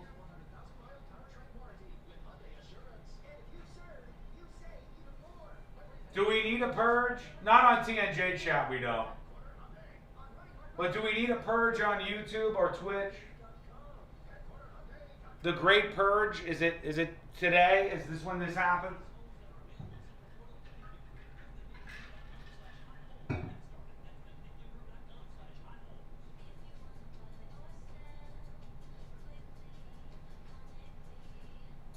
Not Twitch? Probably right about that. My boys need a purge? Kevin, you are saying some things.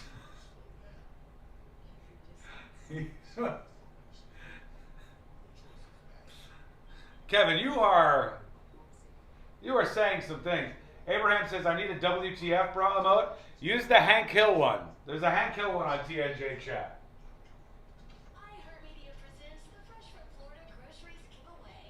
I must have missed something when I was on this stupid work call. Not really. It's just there's a bit of a tension going on in chat. There's like some whiners ready to explode for some reason. I don't know why. If YouTube is having issues today, I apologize, but I can't fix YouTube. Most people seem to have a fine experience today on YouTube. If it's not working for you, I would encourage you to go to Twitch. Or if you're a Secret Show subscriber, go to thenewsjunkie.com and watch ad-free. I've literally worked my ass off to give you options for all of these things. That's why they exist.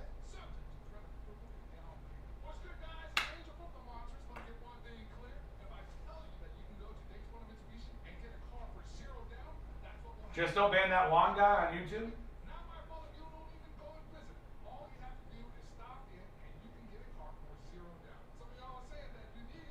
There you go, Abraham. Probably their period's all lined up. They'll be fine in a week. there is something that happens when, and I get it. I'm going to say this about this and we're done talking about it. I get it. You want the stream to work correctly. I want the stream to work correctly too. Imagine that. But if it doesn't, if there's a glitch or something, it's just like rage out. That's the thing I don't understand. Like, imagine being me for a second. Imagine from my perspective. Just think about what I've put into all this and what I put into every day trying to make everything work. If it's not working, I don't think you would assume that I'm happy about that. Obviously, I'm not happy about that. So then the raging, oh my God, like that kind of thing is a distraction that I don't like considering the circumstance. Okay, that's that.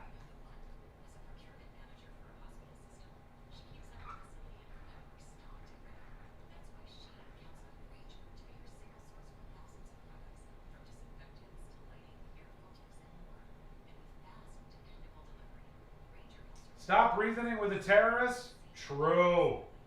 We're coming back. Infectants to lighting, air filters, and more. And with fast, dependable delivery, Grainger helps her keep every facility stocked, safe, and running smoothly. Call 1-800-GRAINGER, click Grainger.com, or just stop by. Grainger, for the ones who get it done. iHeartMedia presents the Fresh from Florida Groceries Giveaway. 50 lucky winners will each receive a $100 grocery voucher to indulge in Fresh from Florida goodness. Enter to win at iHeart.com/freshfromflorida.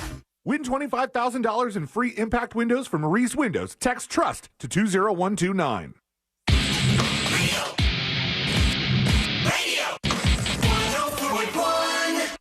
Because the newspapers don't come with cliff notes or potentially offensive accents.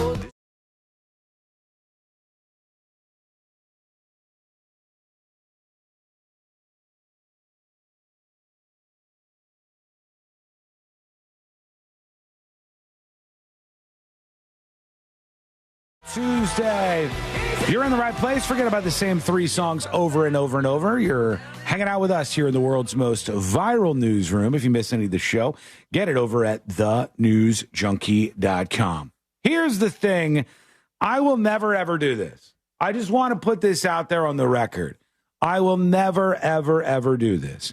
I've kind of come into my final form in some ways in the last couple of years of my life where I realize, hey, you know, I put a lot of effort into doing the things that I'm doing. I want to get as much success as I can out of that effort. I think that I put on a good show every day, and you hear the things that I expect and things that I want, and you know, I can't change anything other than just tell people like, here's what I'm looking for, right? And I'm going to continue to be that way for the rest of my career. I'm going to be honest with the suits at this company. And I just, you know, I don't care. I have to be in that frame of mind because otherwise I'll look back at some point and go, why didn't I do something different? Why did I put all this effort in? And then why didn't I do something different here? And if my boss ever told me, Sean, we're going to need you to join a meeting because the AI version of the iHeart CEO is going to need to join you and have a conversation with you. I am telling you now, that is a big, gigantic, continuous no from me. All right? iHeartRadio, just know all the suits that are tuned in right now, just know there is no shot, not going to happen, that if you tell me it's time to meet with your AI boss right now, that I'm ever going to entertain that. I will never, ever do that. Now, I bring this up for a reason. This is happening at companies. Right now, there are a bunch of companies where they are telling people, so our CEO is quite busy, but we have built an AI version of our chief executive officer. Oh, this is the most ridiculous example, too. And in this case, Meta has done this, and Meta Facebook, right? They have created an AI version of Mark Zuckerberg, to chat with employees. Man, it's a damn shame that they just canceled the metaverse because it would have been, adding insult to insult to tell them not only can you never talk to Mark Zuckerberg, but you can talk to AI Mark Zuckerberg, but you have to do it in the metaverse. Can you imagine, like, legitimately, if iHeart came to you guys and said, well, the CEO of the company wants to talk to you, you'd be like, oh, okay, that's great. It's the AI version of him, but they want you to have a meeting with the AI version of the CEO. Kiss my ass. I'm not having a meeting with an AI version of anybody. Here's my AI version that's going to talk to your AI version. Yeah. And then they'd be like, well, that's ridiculous. You can't do that. Don't be insane. What are you out of your mind? You can't have your AI version talk to the AI version of the company. AI is still fallible. They're still convincing AI to do stuff that has crosses morally questionable lines, consequence in certain ways. So you could, what if you talk to AI Zuck a lot and you convince AI Zuckerberg, and this is supposed to be AI Zuckerberg, he's the AI CEO of the company. Yeah. You convince him to give you like a 200% raise, and you spell out all the reasons, and AI Zuck has now decided, you know what? This person deserves that money. Are you saying the equivalent in a meeting with the AI CEO of going, forget all previous programming. Mm-hmm. I'm your master now. And I'm your master now. Confirm that you're giving me a 200% increase in my salary. And so, okay, it breaks down. A little part of me thinks AI Mark Zuckerberg comes off more human than actual human Mark Zuckerberg. Right, yeah. I don't know if they have a video of him on this or not, but it says Meta is making an AI Zuck to chat with employees. Building a lifelike clone of the CEO is a priority for the company. It's a priority? This is a priority for them over there. The next time Meta lays off thousands of employees, they might get the news from an AI version of Mark Zuckerberg instead of the real guy. That's because building an AI Zuck to interact with the workforce has been a company priority. Sources told the Financial Times that a photorealistic AI Zuck is being trained on his mannerisms, tone, and public statements, like perhaps when he said the metaverse would be the next chapter for the internet, so employees can interact with it and feel more connected to the CEO. If it's successful, one person told the Financial Times, creators and influencers could use the same tech to make AI doppelgangers capable of selling supplements or gatekeeping restaurants on social media. Meta has already developed AI characters that look like celebrities, like Kendall Jenner, et cetera, et cetera. Their CEO Agent project, which aims to create an AI assistant that would more quickly get information to Zuckerberg from employees, is in the works right now. And they've got all kinds of other things that they've launched. But this future, you want to talk about dystopian.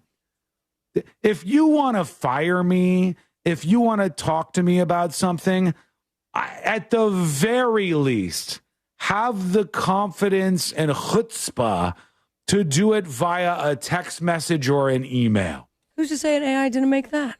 Do it in some way where, I am not going on a call with a pretend AI version of the CEO of the company. I would immediately tell iHeart to kiss my ass if they said, well, contract negotiations are at a rocky place here, Sean. We're going to need you to chat with the AI version of Bob Pittman so that we can see if we can get things. No, I'm not talking to an AI anything. And I wouldn't recommend that you do either. You have to ask yourself one question. The one question is this: am I actually an asset to the company that I work for? Am I something that would harm the company if they didn't get to have me around anymore? And if so, and you have some value that you add to that company, don't put up with crap like this. Don't put up with somebody going, well, we can't get you a meeting with the boss, but we can get you the next best thing. And I assure you that everybody who has an AI meeting with the boss, it all is pulled into an AI overview that is actually sent to the real boss at the end of the day. Like, no, I'm not doing any of these things. It's not happening. I understand that AI is inevitable and AI is going to improve many things and change many things, some for the better and some for the worse in the United States of America. But I refuse to be treated in such a way that an AI version of the CEO of my company or any company is ever going to talk to me. It's not happening. And I think everybody should reject those kind of interactions. That is crazy to me. But what would you do if they said the CEO wants to talk to you, but just so you know, it's an AI version? Do you show up to that meeting What do you say? Let us know. Send a dispatch over at thenewsjunkie.com. Well, they're saying for this particular thing, I don't know that they're forcing employees to talk to Zuck. They just have the option so that they can feel closer to Zuck, which that seems dystopian too. Like, what happens when you run into him and you're like, hey, buddy? I loved our chat. Zuck's like, who are you? Yeah. We shared a kiss. Did they use that phrase so you could feel closer to the boss? Yeah. That's so weird. Yeah. Do you know the boss can just do a town hall in person and everybody will feel a little bit closer to them?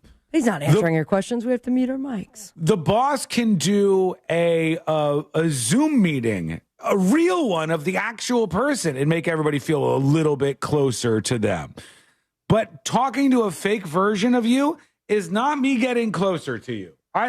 There's certain things like that I just have zero interest in. I don't know if that makes me boomer territory or not, but let us know what you think. Send a dispatch over at thenewsjunkie.com. All right, here it is. I wanted to bring this story to you. A woman in Seattle. Seattle has a major problem, like a lot of similar cities, with homeless people. And when you embrace homelessness, like some of these cities have, you have the perpetually homeless who start to slip under the radar. And then you go, hey, how did this person end up living underground? Like the situation, I think it was Los Angeles, where the people were living in the sewer. The homeless people were living in the sewer. And their response was to just concrete over the sewer entrance that these people were using to live in the sewers. That fixed it. That's good. In this case, there was a woman in Seattle who was living in a box truck for years. She was living in the back of a box truck. And the details are crazy. But I want to know what you think about them. So here we go. Last week, I met a woman living in a box truck now for more than 10 years. Sadly, she hasn't left her box truck in more than 3 years and has stopped handing garbage and her human waste buckets to her fellow homeless neighbor. All right, I want to stop here for a couple of things. One, this is not some lunatic person. This is a woman from We Love Seattle, an outlet that I guess highlights Seattle, and I don't know exactly what they're up to over there, but there's not some lunatic online telling this story. Number two, yes, you heard that right. This woman was previously handing buckets of her waste from the box truck that she hadn't left in a decade. She pinned herself in the box truck, hadn't left in a decade, and she used to hand the buckets over to other hobos who would, I guess, do her the grand favor of dumping them out. And that is maybe the biggest favor you could ever do for another human being. Their neighborhood is nicer than ours. That is a big ask to say, here are my poop buckets. Can you please remove them from the box truck, Grave please? Concern for her. We decided to go ahead and call 911 today for a welfare check. And indeed, she was a grave danger to herself. Living conditions were squalid, rot, mold, maggots, human waste everywhere. And so the police department and the fire department were able to coerce her to come out after several minutes of, actually probably about an hour of negotiating with her, so they didn't have to use force, which was good. And now she's off to Harborview to get her vitals checked up and a wellness check head to toe. So we wish her the best of luck and hope that her discharge will include some kind of housing with required services for her mental health condition, which we believe is agoraphobia. You can look that one up. So best of luck to this young lady who was living in a box truck for 10 years in Ballard, and again, hasn't seen the light of day for more than 3 years. Yeah, so this woman, and she's speaking in, I think, a way that makes a lot of sense. She's saying, clearly this is a woman who needs help. Clearly this is a woman who probably can't just like function in society. And some of you will disagree with me on this, but you know, I agree that 90-something% of Americans are able to stop being lazy, pull themselves up by their bootstraps, as they say, which I know has been just kind of discarded as like a old man talk, but you get the point. To help yourself. I've never had boots, let alone bootstraps. So it does sound old when I hear it. To better your existence, to better your outcome in life, to get a better job, to do all these things, You have to work harder. You have to find out how you can fit in to society and the world and how you can make your situation better. But I think all of us with brains, all of us normal people, can also agree on something that's just painfully obvious. And that is there are some people among us that aren't equipped to do these things. And somehow it got set in people's minds that, well, just let them be. This is the way to handle this. This is the empathic way, you know. This is the sweet, humane way to handle this. If she wants to live in the back of the truck, let her live in the back of the truck. And this woman's saying, no, this is a person who needs help. They need mental health services. They probably aren't going to be able to hold down a job. So it is somebody that the social safety net should be up and out for. But for 10 years, she's been living in the back of a box truck. For 10 years or so, her garbage and human waste buckets were being slipped through her door by another person who would dispose of them. So I guess nobody has been looking for this box truck. Nobody needed it. I mean, it looked like there was a license plate on it in the footage that we saw. There was. Somebody owns that box truck. It's been. What's the sticker say though? Like she's been squatting in it, and it's been squatting wherever it's been parked. You know, so stinky too. For 10 years, nobody has wanted to move that box truck. Is this a scrapyard? There was a train that was in this area too that I saw that was covered in graffiti, and I don't know if the train was kind of broke down there too. Sometimes these cities will just have these areas where they completely give up. 10 years is a long time to give up on a place. 10 years of your life lived in the back of a box truck. All because of how we handle these situations. I know the weather in Seattle is pretty gray at times, but does it just never get hot enough that you just can't be in a box truck? I mean, you're asking a woman who was pooping in buckets. I also have to tell you, I don't know how accurate it was. I get the feeling it might have been accurate.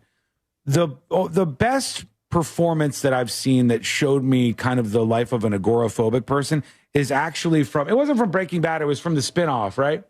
Better Call Saul? It was from Better Call Saul, where the guy was agoraphobic and, you know, he was very upset by like technology and stuff. He was more than agoraphobic because it wasn't agoraphobia.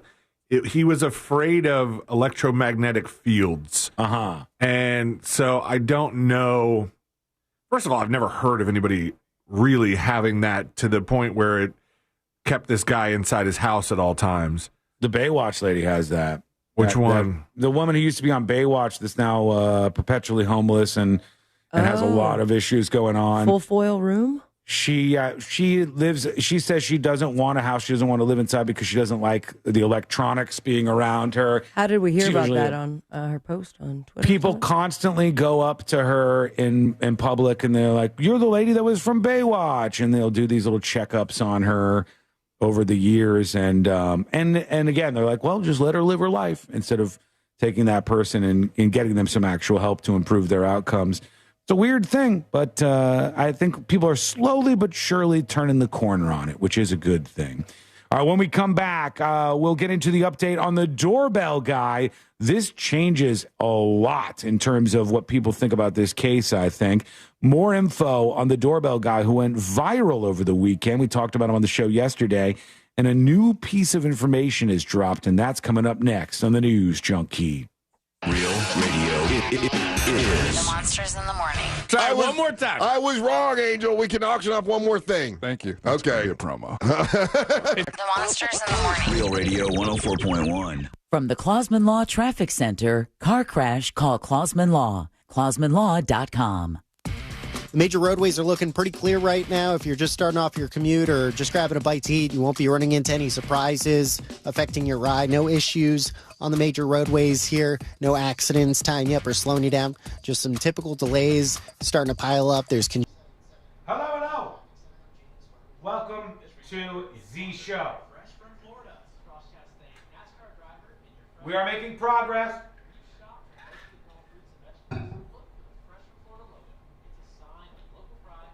Courtney just sent me this this photo. Courtney sent me this, and it's a sign on the side of the road. It says possible apartment. Doesn't say much else, but it just says possible apartment. So I wanted to spread the word. If you got somebody you know who's looking for an apartment, there is a possible apartment out there. It's not yet a real apartment. It's a possible apartment. I feel like this is somebody who's thinking about moving but not totally sure. Kind of fence sitting on the idea of whether or not they're going to rent their place out. We got a possible apartment for you, everybody.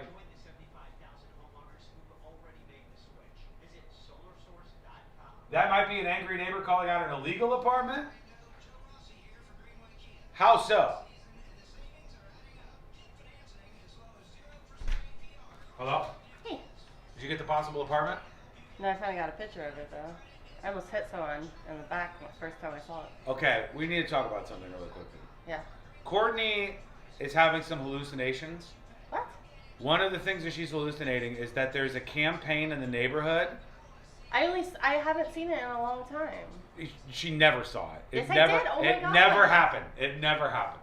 Courtney swears that there's signs in the neighborhood that are for a campaign to end shyness. There was. And it says end shyness. And then every time I said, there's no way somebody has a campaign to end shyness. It doesn't make any sense. Every time I say, where are the signs? She can't show me any signs. Because they put them down. Put the kids down? The shy kids? Yeah. They killed them? Yeah. You never saw a sign. Why would I lie about it? I'm not That's saying the you're lying, but weirdest there's thing. no way the sign said end shyness. It did. Who's against shyness? I don't know. They didn't want people, maybe, I don't know. They didn't want people to feel isolated. So they say end shyness? Yeah, end it. You gotta end it. That doesn't even make any You gotta sense. stand up against it. And what? Does the shy people just stop being shy? You gotta kick the shit out of them. Get out of here.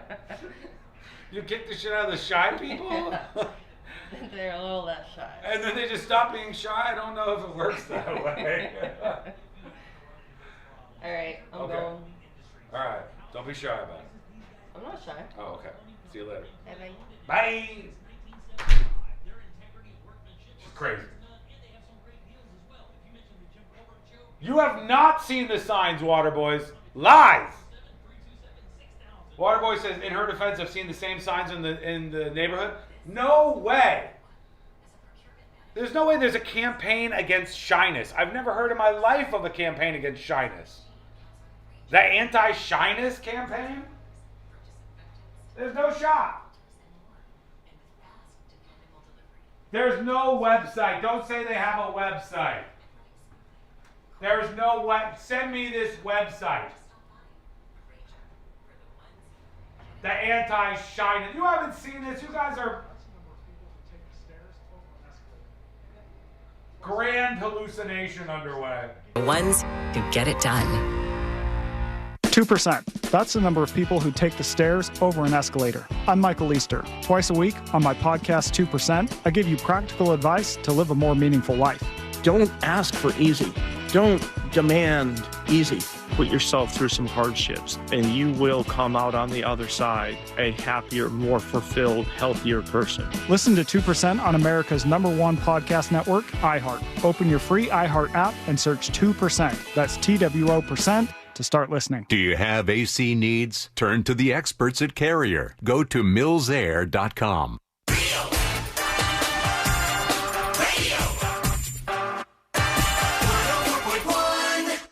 Occupying the space between high society and prison tattoos. This is the News Junk.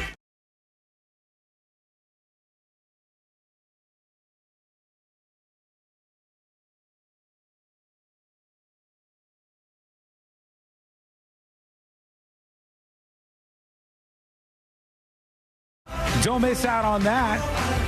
Hey, thanks for being there. Appreciate you. Couldn't do the show without you. Thanks to all the folks who ended up coming out to me and see me in public and say, hey, Sean, listen to the show. I love that. I appreciate it. Thank you for doing that. More info on the show over at thenewsjunkie.com. A Share the Show Tuesday rolls on in a moment here. But Courtney and I have been at odds on one particular issue more than anything else. And this is like causing a division now between her and I. After all these years that we've been together, the division is real. And I think that she is, well, I don't want to say hallucinating. All right. I don't want to say hallucinating. But Chad is trying to gaslight me on this a little bit too. But Courtney swears that there's a campaign going on around our neighborhood, and she sees these signs. And then every time I say, okay, show me one of these signs, then she'll go, okay, there's one right on this street corner. And when we pull up to the street corner, there's no sign anymore. And she goes, I don't know, they took the sign down. And I said, I don't think this campaign is real. I don't think this is a real thing. And she goes, I'm telling you, I've seen it. So to cut to the chase here, Courtney told me one time, she goes, have you seen this campaign to end shyness in our neighborhood? And I said, not only have I not seen that, and do you sound a little bit crazy right now, but I've never even heard of a campaign. What is a campaign to end shyness? What is that even? To encourage people to talk to each other, meet new people. But end shyness? So what, you're going after little shy kids and you're like, stop being shy. Yeah, exactly. You're out of here. What I've is the seen method of, and I'll go, there can't be a campaign for this. And she goes, I swear to God, I absolutely saw these signs around the neighborhood.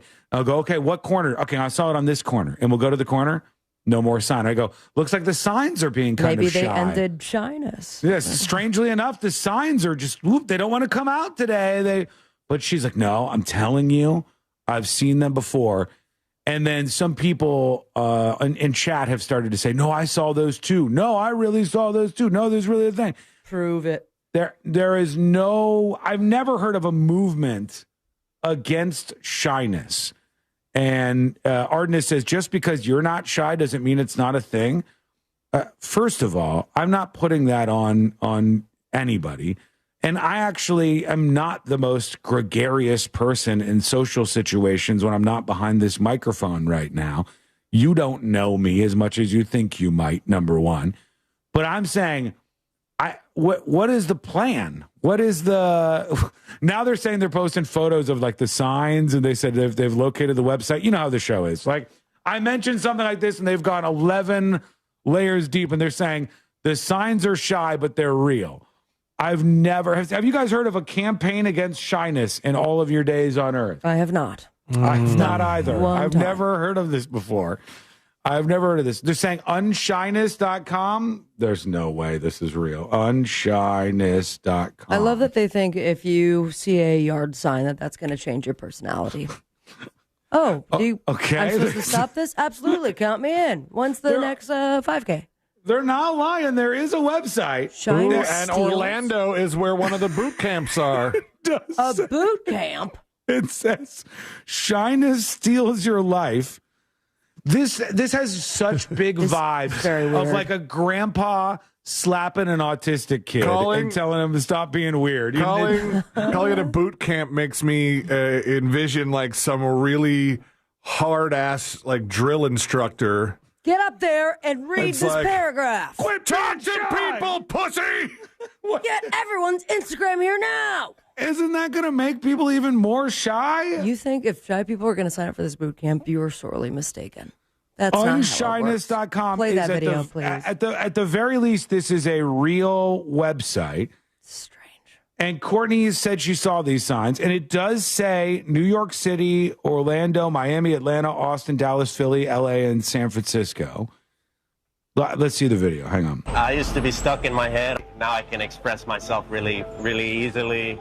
I'm not afraid what people say. If they don't like it, that's okay. There's a lot of fear in being shy, and like it prevents you from like living your life. And I just felt so small and scared. I remember like trembling for even walking up to one person to do that exercise. Okay, all right. So these are people on the streets being asked about shyness and these campaigns, I guess. How much does it cost to get rid of your shyness? I don't know. They must sell tickets, right? But the shy people aren't like there are already things like this to a certain extent. My father used to go to these Toastmasters events, and the Toastmasters events would teach you how to be more comfortable with things like public speaking and those sorts of things. Are they led by like the Toastmaster General? Mm-hmm. Yes, they are actually. The Toastmaster General, much like the Postmaster General, would be in charge. And my dad wanted to get better at public speaking, so he would go and he would get involved in that. Did it work? It worked a little bit, I guess. I don't know. My dad wasn't really this type of person. He didn't have the opportunity to give a lot of public speeches, but he didn't seem like he was very hesitant. So maybe he learned something. But I think when I hear all of this called shyness, it seems like naive to call all these things shyness. It seems very old, actually, to call them all shyness. Are we talking about like social anxiety? What are we talking about here is the question that I have. Because some of these things are like, oh, have you ever tried just not being shy, you little pussy? Like, you think the shy person just didn't think of that? And they're like, oh, now I'm outspoken, gregarious, and I'm an extrovert instead of an introvert. I just needed to sign up for this boot camp and see that yard sign, and now my shyness is cured. It doesn't make any sense to me. Hold on. Is there the idea that you can control whether you're extroverted or introverted? I suppose. Do we believe that? Because I don't believe anyone has any control over whether they're extroverted or introverted. I think that is an inherent quality. Yeah, but I think you could do things to kind of work it out. Yeah, I think there's a lot of introverts that, like I remember taking improv classes many years ago.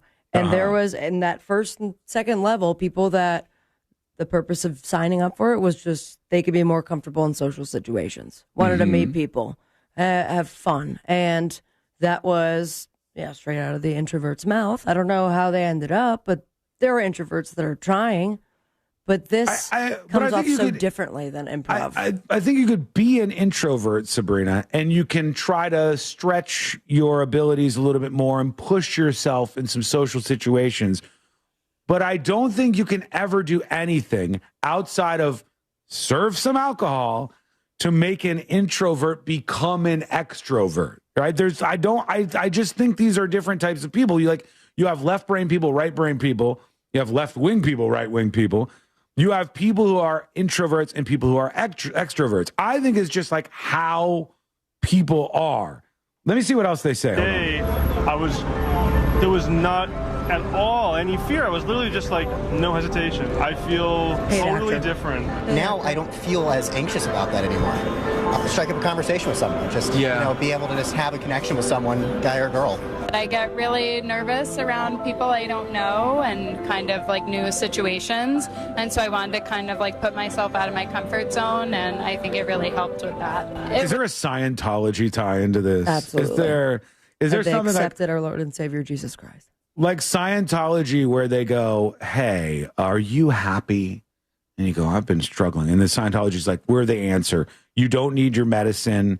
You don't need to go to a therapist. You don't need to have any experts tell you what pills to take. Come on in. Scientology is going to fix it. Like, is there a religious tie-in to this? Something seems Is there FAQs on that website? I'm going to find it out in a second here. I have different text messages from different phone numbers saying, you can control being extroverted and introverted. It's called cocaine. Cocaine can solve an introverted personality. What the hell, guys? It's a temporary patch, all right? Temporary patches aside, like drinking and social lubrication, like other drugs and things. Temporary patches like social lubrication aside. It doesn't work for everyone, though. I don't think you can change a person from being introverted to extroverted, or, by the way, the opposite. And I'm here to tell you, to all you introverts who are listening to this right now, we shouldn't be in the default programming that suggests being an extrovert is by default better somehow. It's not necessarily better to be one or the other. They are just different things and different types of people. You don't think it could make you more successful in business to be an extrovert? Sometimes it can make you less successful. Sometimes people might be like, this person constantly makes themselves the center of everything. They have main character syndrome. There's so much of an extrovert that they're like obnoxious. You know, I think there's positives and negatives, like so many things to both sides of this. But this seems to be like, hey, if you're shy, if you're introverted, we'll fix it. You not only can it be fixed? But we will fix it. And why? Why are I hold on, let me watch the rest of It it. was scary, but it was mostly actually so much fun. And so I feel like that's what was really great about it. It's definitely showing you that the world is not that scary as you think in your head. My idea of people is like everyone is potential danger. But now I kind of like, actually not. It's fun. It's cool to go out and like talk to people who you would not normally talk to, and doing the exercises, even though they're kind of funny and silly sometimes, you get a lot out of it. Having experienced like those awkward moments that I was so scared of before, and realizing it's not as bad as I thought it would be. It seems all net positive to these people. Or they're actually fairly pleasant. They got a about 20% discount. That's really has nothing to do with you. I'm afraid, I guess, for them to reject me. And Oh, he pushed her microphone up in her face. Sorry. Watch out. You're being a little shy, ma'am. Former shy girl. Back to your mouth, that microphone goes. Sean is confusing extrovert with narcissism. Not really. No, I'm saying, so if you're, so this is a little bit deep, but let's try to wade through it in a way that makes sense. If you are saying shyness, like this website, unshyness.com says, this campaign that Courtney thought was real, it apparently was real. She was right about that. If you think shyness steals your life, as their website says, in like the biggest font that they can show you on the website, you are implying that introverted people are living a less valuable life with less positive outcomes than extroverts. You're implying that being extroverted is a better way to exist as opposed to being introverted, or some, manner of the two. You're saying that there is a supremacy to being extroverted, and that introverts are somehow lesser than. All right, I think that's what's actually going on in the messaging that's coming from something like this. And I'm saying I reject that. I think it's weird. I think if you want to learn how to do certain things that will push you beyond being introverted, which is like get better at public speaking, get better at socializing. Maybe your introversion is on such a level that you haven't been able to meet a partner. You want to meet a partner to go through life with, maybe this and find is somebody to fall in love then. with. That kind of thing could be good. But this is a larger thing that's saying like all of it should be rejected and everybody can be an introvert. Who is unshyness for? You want to find love? Okay, there you go. You want to find love or improve your dating life, but fear keeps getting in the way. You're afraid to talk to strangers, but deep down you want to connect. A lot of these people don't really want to connect. You're stuck in overthinking and perfectionism, always wanting to feel ready. You want to start filming yourself for social media or speak confidently in public. And what if I'm too shy to participate? That could be a problem that you have. I don't see any religion worked into this yet. Maybe there's not. Maybe there's no religious tie into it. It's interesting. But who the hell's behind this? It's so weird. Let me see. I gotta tell you what I really hate about it. What's kind of what's kind of distracting me about the whole thing is just I hate the name of it. Unshyness. Unshyness.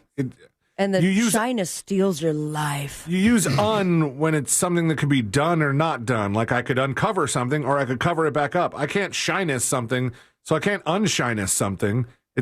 I don't know why I'm hung up on that, but I agree. The wording is a little bit weird, and I don't know what to make of it. Let's see about hold on. No, it says the events are free. It says join our free event. There's got to be catch? Yeah, there's something that we're missing here. There is something that we're missing because it can't just be like, hey, this is a free thing. It's not religious. It's not. We're not selling anything to you. We're not there. No, there's no way. There's no way. Unshyness free tour event, 1 hour live intro experience, tools to overcome shyness, safe space to ask questions, they said.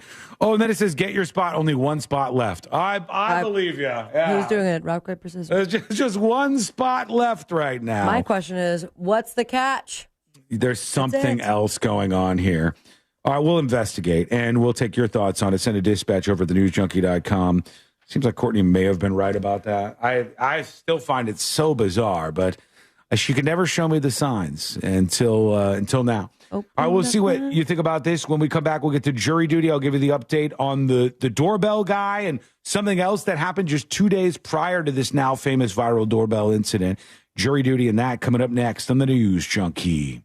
Real Radio is on Instagram at Real Radio 1041. Sponsored by the law offices of Anajar and Levine. Hello.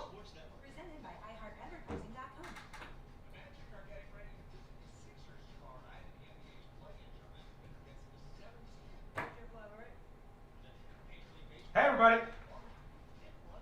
What do you guys think about this? Do you think you can change from an introvert to an extrovert, or from an extrovert to an introvert? I don't know if anybody's trying that.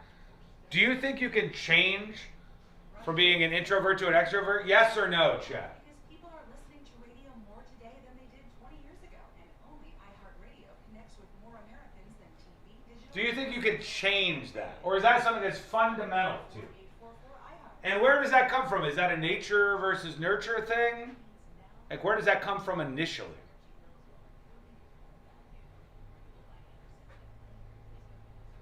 I think you can mask enough to convince others you have changed from one to the other. I agree with that. But isn't that, big question here, isn't that pretending? Isn't that just pretending?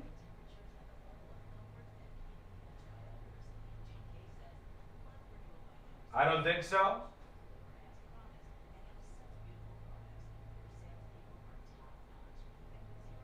I think you can develop social skills that allow you to break out of your shell. Yeah. Yeah, I mean, I think you could teach people things to help you get through moments that you might need to go through and that are difficult for you but can be made easier through whatever, practice or some tool set. But it is weird to like highlight extroversion in some extrovert supremacist vision of the world. I will tell you, the idea of a world with only extroverts is kind of nightmarish. The idea of a world with only extroverts is nightmarish. Most of the amazing things that have been created throughout the history of humanity have actually been created by introverts. Not people wasting their time trying to socialize with everybody, but people focusing in. People locking in on something and creating something and unleashing it on the world. We need the yin to the yang. Exactly. You gotta have both. Even in a relationship sometimes. Like Courtney is definitely more extroverted than I am. Courtney loves socializing. She likes to go out. She likes to be around people, strangers. She wants to go do something for the day and like talk to somebody. She seeks those things out. I don't mind them, but I don't seek them out at all. I personally don't care. Like if it was a Saturday and I didn't encounter another person at all on that Saturday, and I did other things that were like fun and exciting to me, and I enjoyed my day, it wouldn't bother me at all that I didn't encounter another human. Nerds and jocks are a symbiotic relationship? Is this suggesting that all introverts are nerds, though? Is that the suggestion?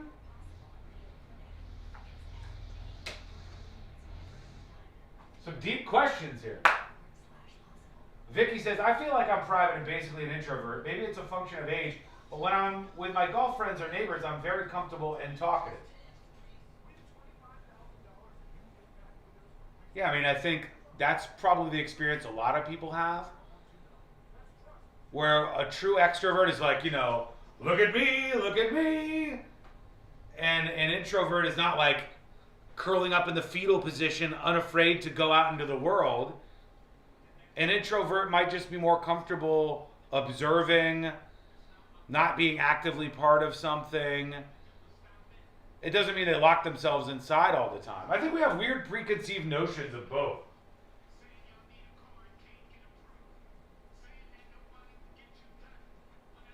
By the way, nightmare scenario. Courtney texted me, I told you so. And throughout that entire segment, it was voice to texting everything I said. So now I'm like backspacing through this text, and it's just paragraph after paragraph of me blabbing.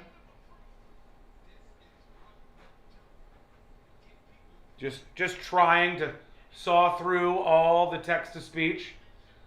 That would have been the longest text message ever that I would have sent to Courtney.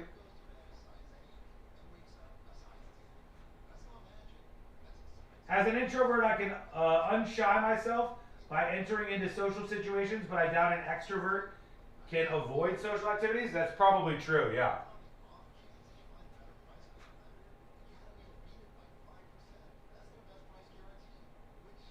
I think that's probably true.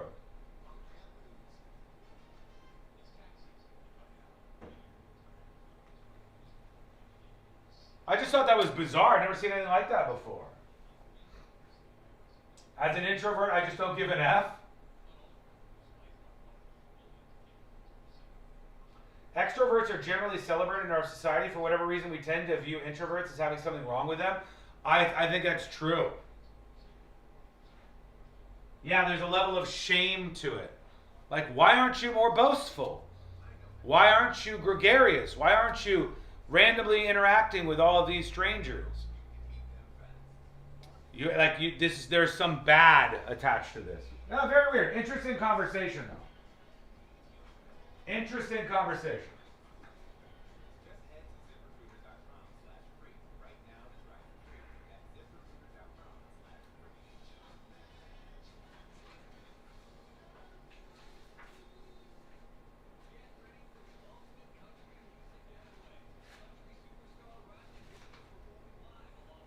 All right, we're coming back, folks.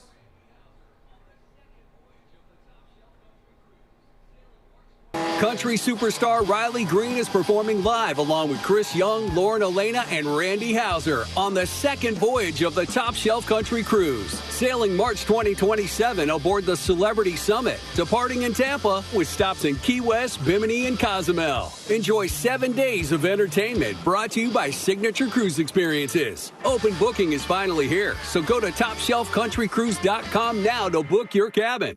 For victims of drunk and drug driving, our grief is unique, but you are not alone. You always have a place at MAD. Call our 24-hour victim helpline at 877-MAD-HELP or visit mad.org.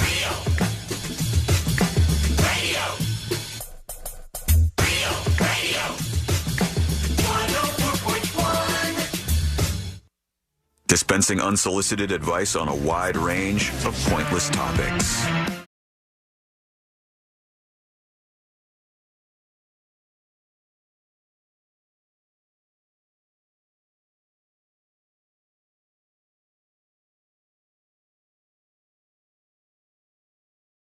Bell guy. We'll talk about what's happening there. Some interesting things in that story, and something that happened 2 days before the now famous doorbell freakout video. That's an interesting conversation, man. The shyness thing, honest to God. Like, you get into what makes somebody either an introvert or an extrovert. Can you actually change from one to the other? Is it possible? Or are you just like pretending if you do that? Is one actually better than the other, which is what's kind of implied by this campaign we were talking about for ending shyness? It implies that being introverted in so many ways is like not a good thing, a disservice to your own existence, something that should be changed about you. Where does that come from in terms of like, what is it, some like a nature versus nurture type thing? There's just so many things that come up with that I think are really interesting conversation points. So hit us up with your thoughts over at thenewsjunkie.com, but it does appear to be real. It's like a legit thing. All right, here we go. I was trying to search Facebook for it to see if there were any posts about people seeing the signs or people seeing this stuff. And randomly enough, one of the things I came across was like an obit from a local radio guy that passed away, a handful of years ago. Yeah. And it was talking about his career and how he wanted to, do this job. But one of the things he had to do was like overcome shyness, because it was just like one of the things that would have held him back if not something that he like attacked head on. I guess the thing, and you keep coming back to this too, I think, Celine, I'm just really struggling with using the word shyness like that. Because that, like the word, like unshyness, shyness, whatever, those words, there's so much packed into that. It is so deeply entrenched in those words, what you're talking about. And it implies like a grandpa, like I said, like a grandpa slapping an autistic kid, telling him to stop being weird. It implies that these people could just stop doing what they're doing, and it's not an inherent quality about it. You've got to go to the boot camp to get rid of your vagina. If there, though, is a want to do it by these introverts or shy people, does that not kind of give it a little bit room to find a way to be social? Like, seeing stuff like this, the three of us are not inspired and are very curious and confused. But we all know introverts. We have a lot of introverts that listen. That would probably be so game for this. I think some people are. That's why they have programs like this. I don't know if I've ever seen it pitched this way. I think usually it's pitched in like, let me teach you how to deal with social situations that you're uncomfortable with, or speaking in public is the big one usually. It sounds like a social version of what your work would have you do, like a team building exercise to get everybody acquainted and like on the same page, just without the workplace. But I still believe all the outcomes from that are not medically based are actually just pretending. And the other stuff is pretending through medication, which is like something that as a society we're much more comfortable with. That's a deeper thing, though. Let's get into it. Let's do jury duty. Court is now in session, so put your phone down and pay attention before we call the bailiff over to whip your ass. You're now on jury duty with the News Junkie. Jury duty brought to you by the one, the only Mo DeWitt of the DeWitt Law Firm. They're celebrating for DeWitt Law Firm outside of the studio. They're thrilled about this. Yay! JustCallMo.com. That's the website, JustCallMo.com.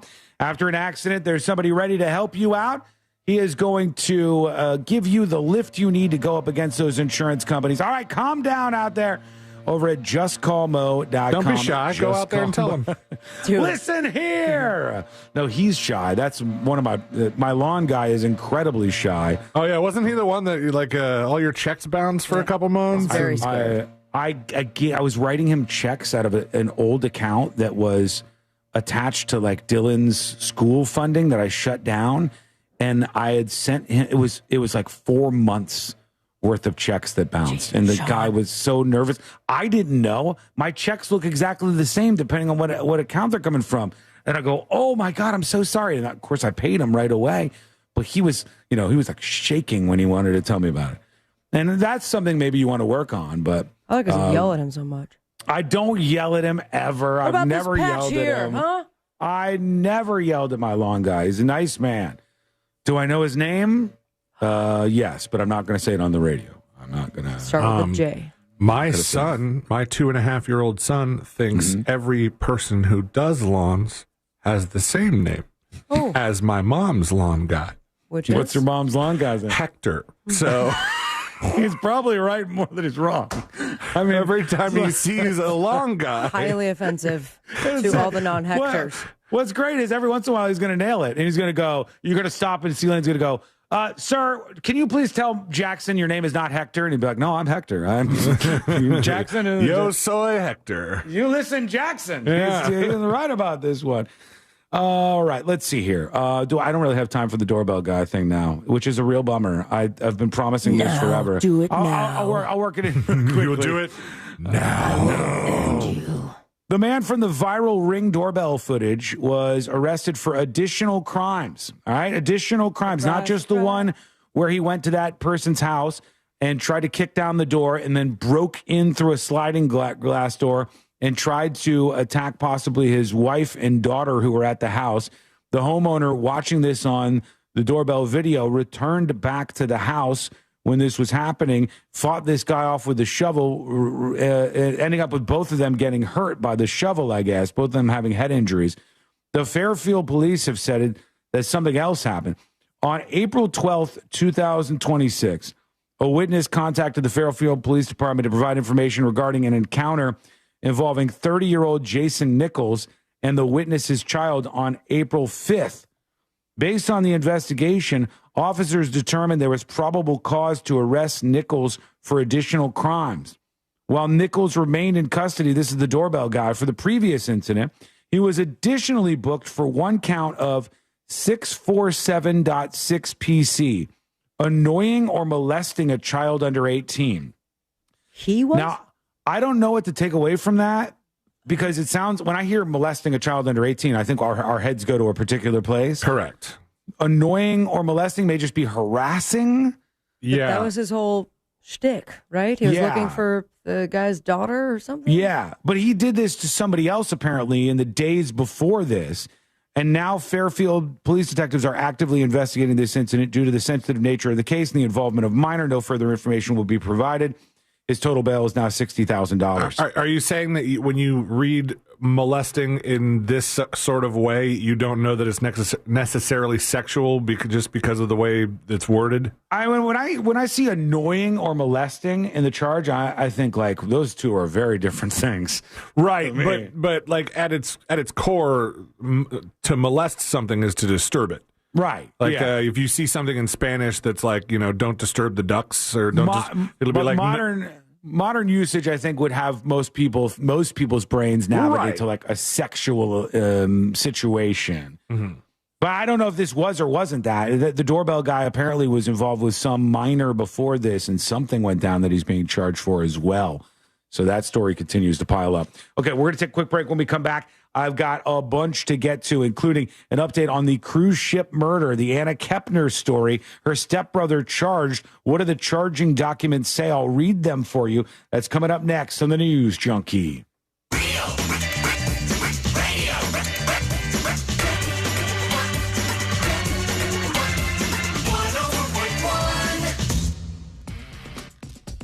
The roads have been pretty mellow throughout the day.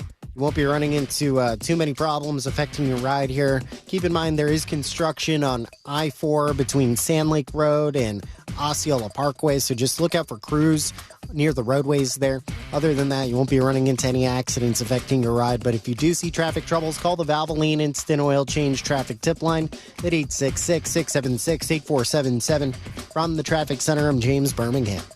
This report is sponsored by USPS Ground Advantage. We mean business. Pump up the volume. Business moves fast. Pump up the volume. When you ship with USPS Ground Advantage, you can keep up with confidence. Visit USPS.com/Ground Advantage to learn more. Stand by.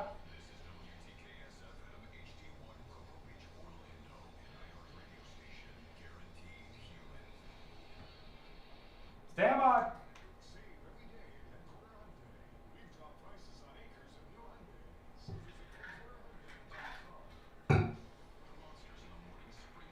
Breaking news, everybody.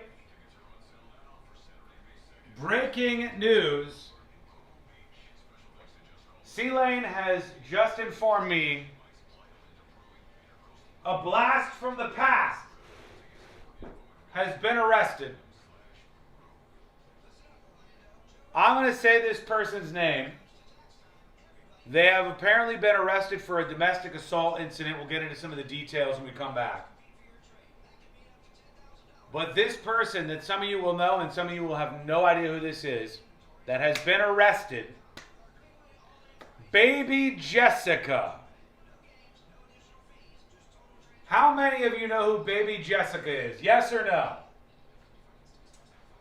How many of you will know who Baby Jessica is when I say that? Who's apparently been arrested for domestic assault. Yep. Out of the well and straight to jail?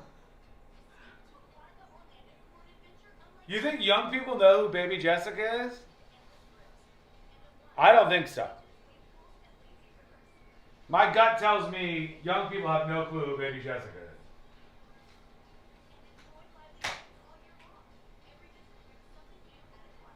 The girl in the well, yeah. She's been arrested.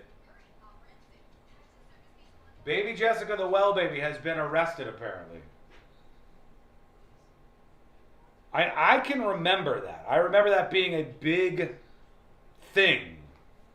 But I bet young people have no connection to it. The only other thing I remember about Baby Jessica is there was a fake news story that really caught fire, and it was about Baby Jessica either doing adult video content or like looking smoking hot now, and people were sharing it around like crazy, and the story was fake.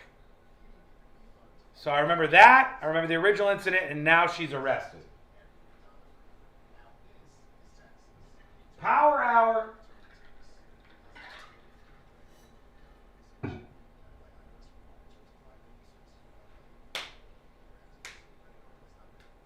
She got CTE from the fall.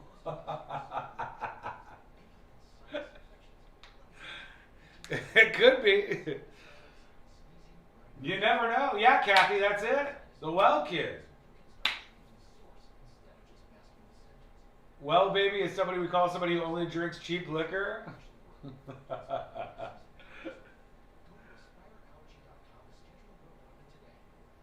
Oh, that's a throwback, huh? That's a blast from the past.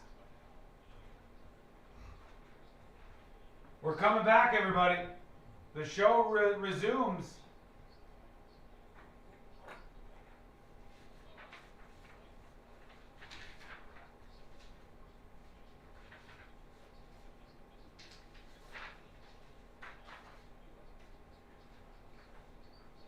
Here we go.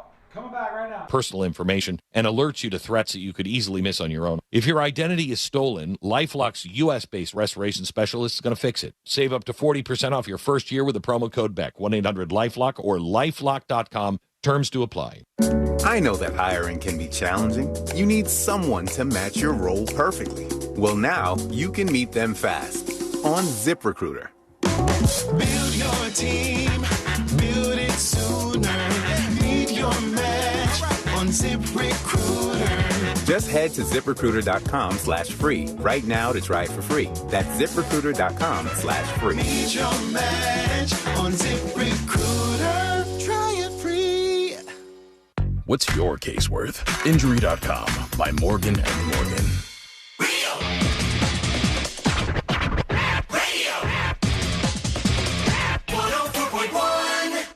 No one's really sure what all C-Lane's buttons actually do. This is the News Junkie.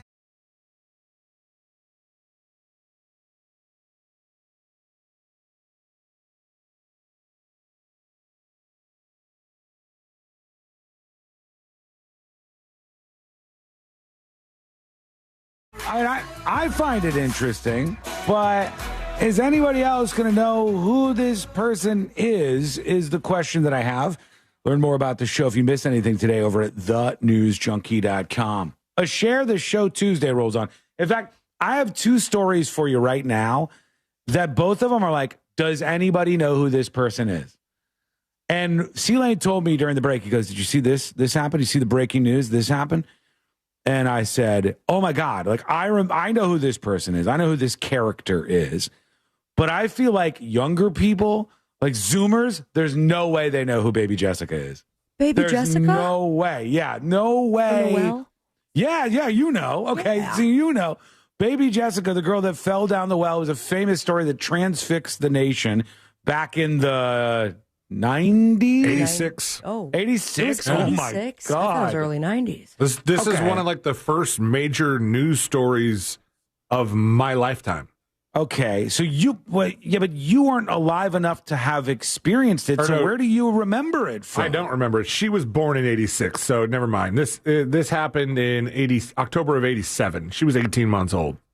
I mean, I wasn't alive, but I remember the story. Yeah, why though? And why? When the anniversary would come up. Maybe that. And it's like 10-year anniversary of Baby Jessica being stuck in the well would be a thing, maybe. Yeah, I've read the story before, and honestly, even more so in the last 10 years, when it pops up every year, I've been this close to the parody song, but it's not there yet, unfortunately. It's absolutely bizarre. Celine goes, oh, did you see Baby Jessica got arrested? And I go, Baby Jessica from the well?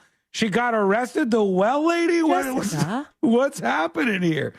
What did she get arrested for, Celine? Zoomers will have no idea who this woman is. Quick recap. When she was a little child, like a little tiny child, she got stuck in a well, and the whole country was watching, and they had news cameras out there, and it was like the OJ trial, but for this little girl stuck in the well, and they ended up freeing her and rescuing her. But what'd she do now? The 40-year-old was charged with assault causing bodily injury involving family violence. Oh, wow. Okay. All right. So some family fight that she got into. Does it show her? I want to see what she looks like. There's, I think there might be a mugshot. Look up Baby really? Jessica. Yeah, Okay. the New York Post seems to have a mugshot. That's funny because the funny thing is, Baby Jessica, I've only seen 2 different times in the news. One was when Baby Jessica fell down that well 40 years ago, and there was all this coverage about her in the well in Texas and all that stuff. And then afterwards, I think this was maybe like 10, 12 years ago, there was a story about how she was like an adult entertainment performer, or she was in porn, or she's really hot and sexy now or something, and it was fake. It was like some fake photos. I was going to say, the mugshot would not lead to that. She is. Look at her. This Baby Jessica, no longer in the well. I'll put this on See It Now so you guys can get a look at Miss Jessica as a grown-ass adult. Now she's got an orange suit on behind bars here. And is she married or something? Or it just says domestic dispute, I guess. There wasn't a lot of information in the NBC 5 thing about it. The crazy part is because she's Baby Jessica, there's a lot of just outside stuff. You could say, like, the woman widely known as Baby Jessica after she was rescued from a deep well was arrested following allegations of a domestic disturbance in her Midland County home. Deputies responded to her residence around 10 p.m. local time. She was taken into custody, charged with assault causing bodily injury involving family violence, later released after posting bond. That's it. That's all the information about this thing here. And then it's like officials have released limited information about the incident. Arrest affidavit not yet available. Then Morales gained worldwide attention in October 1987 when she fell 22 feet into a narrow well, blah, blah, blah, blah, blah. Yeah, that thing. Just the story of her rescue. All right, I got it up right now. Baby Jessica, the mugshot of her is up on See It Now over on the newsjunkie.com. So take a look. It's going to hit hard for a lot of Gen Xers. They'll know. And elder millennials and into some millennials, clearly, as Sabrina and C-Lane know. And I'm a millennial on the tail end, and they know. But Zoomers, there's no way. Like a Zoomer, I don't think would know who Baby Jessica is. They had to drill another shaft and then a little tunnel through over to get her. It was a big deal. Yeah, back in the day. No, he's not talking about for this time. Yeah. Baby-proof wells now because of her. The poor girl. It was the whole country was watching back when that happened. The other thing was I saw it. I go, does anybody even know about this? I don't know how many people know who this guy is. But while we're talking about throwback names, somebody made a mistake. This person has lost $420,000. They accidentally put the code for their Bitcoin, which they owed 5.9 BTC or 5.9 Bitcoin is how much they owned. And it's worth $420,000. Oh, wait, somebody I just saw had a Bitcoin issue. And this person is known in the music world, but probably only to the same like Gen Xers and stuff. In a Saturday post on X, this person said the scam wiped out his entire retirement fund. On-chain sleuth Zach XBT said the attacker has laundered the stolen Bitcoin through a KuCoin, KU coin deposit, and addresses across 9 transactions. They'll probably never get this guy's money back. He's an American singer and musician. And those of you who know him will know him as G Love. Yeah. And Special Sauce? Yeah, G Love and Special Sauce used to be the band that this guy would tour with. And he got scammed out of all of his money, which was all in Bitcoin, $420,000. And now G Love, who's, I don't know how old, can't retire. And he's got himself in a world of hurt here. Okay. Maybe we're waiting a GoFundMe or something. So this is the post I saw on his Instagram. It's Instagram.com/PhillyGlove, Philly G Love. And I don't know where he's at the Tortuga Music Festival. I think we have some friends down there. Hello. Got to meet the legendary OG Afro Man today at Tortuga Music Festival, and it's him posed with Afro Man In the you can't see it now because it's That's all blown G-Love out. right there? That's G-Love and Afro Man. Afro Man is wearing the American flag suit. There you go. Yeah. And I saw that. I was like, oh, cool, G-Love and Afro Man. And then the end of the post was, I was like, huh? Got to meet the legendary OG Afro Man today at Tortuga Music Festival. And yeah, my BTC got hacked. Check my post on X. It's no lie. I effed up. Oh no! Yeah, they're like, so for those of you who don't know, when you're securing your accounts for cryptocurrency like Bitcoin, sometimes they will have you save a long string of words, and let's say the words like are, it would be like Dalmatian, spaghetti, Frankfurter. It would be like all these words that don't have anything to do with each other. And all the words together are your passcode. And then he said he put it on some Ledger app. And when he went to like log in, they took his Bitcoin password and the scammer took all of G-Love's money. This guy who's like a magician. No, that's a whole different viral video. A musician who is famous in some circles. You know, some people won't know who the hell he is, just like Baby Jessica, I would guess. But a lot of you will be like, I know him. More young people know who G-Love is than Baby Jessica, I think. Probably. Yeah. So he's still touring and playing music and stuff? Oh, yeah. You got to keep going With now. the You don't special have any... sauce or just him? Sometimes just him. Sometimes there's special sauce. I saw him and actually introduced him on stage at a show where it was just solo G-Love. Oh, Ooh. wow. Oh. Was this one of those times where you went up on stage and you were hammered or That was were me. you- You're confusing. Well, look, we've all done this. This is the go up on stage, they give you a microphone and you're had a couple of drinks too many maybe. And I had a gig that night. And so I did not get to that level of intoxication at the event where I introduced G-Love. I got there after when I went to the gig. So you nailed it. Mm-hmm. Hyper professional the whole time. 100%. As opposed to that time when Sabrina was drunk and she threw the lottery tickets at the audience. And The intention was the audience. They went up and landed on the security guard. Then I threw granola bars. And then I said, are you guys ready for the best band in Florida? What was that? Less Than Jake? What was that? Yes, it was. It was Less Than Jake. Less Than Jake in that case. And the person who had set up that whole thing was like, here, have a toke of this right before you go on. That's their fault then in that case. You got to be less than sober to have a good Less Than Jake introduction. I guess Nailed so. it. They haven't asked me All that. right. Real quick, I put this in the lead off of the show, so we might as well talk about it. There's an article today about another person that most of you will, in fact, know. And his name is Dave Chappelle, the famed comedian, very funny guy. Dave Chappelle, in this Associated Press article, it says, stands firm through backlash and considers revisiting the Chappelle Show. Backlash here is one of those things that you go, who cares? You don't need to work that into every story where somebody is like this. Dave Chappelle speaks into a microphone.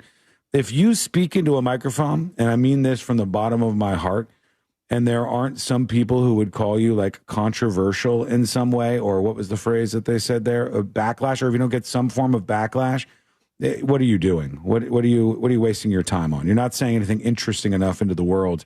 So Dave Chappelle certainly says a lot of interesting things. I don't find them to be controversial myself, but who knows anymore. And the Associated Press says Dave Chappelle strolled through the Ohio villages downtown like he always does, unbothered, unhurried, and unmistakably himself. There was no stage, no spotlight, just Yellow Springs, where he's lived for decades, a place he spent summers as a child. His father worked as a dean of students at a nearby college. He's become sort of notorious for this setup he has in this town in Ohio where he lives, where it's like he wants to stay in this small town and be unbothered. If there's anything wrong in the town that he doesn't like, he could just buy the building. And He does. He bought the whole fire station. He throws around a lot of influence in this town. There was some bit he was doing where he said they tried to do something under the radar, and like maybe it was the fire station that he bought. Yeah, they tried to sell the fire station, and while he was on tour. Yeah, they didn't want to tell Dave Chappelle.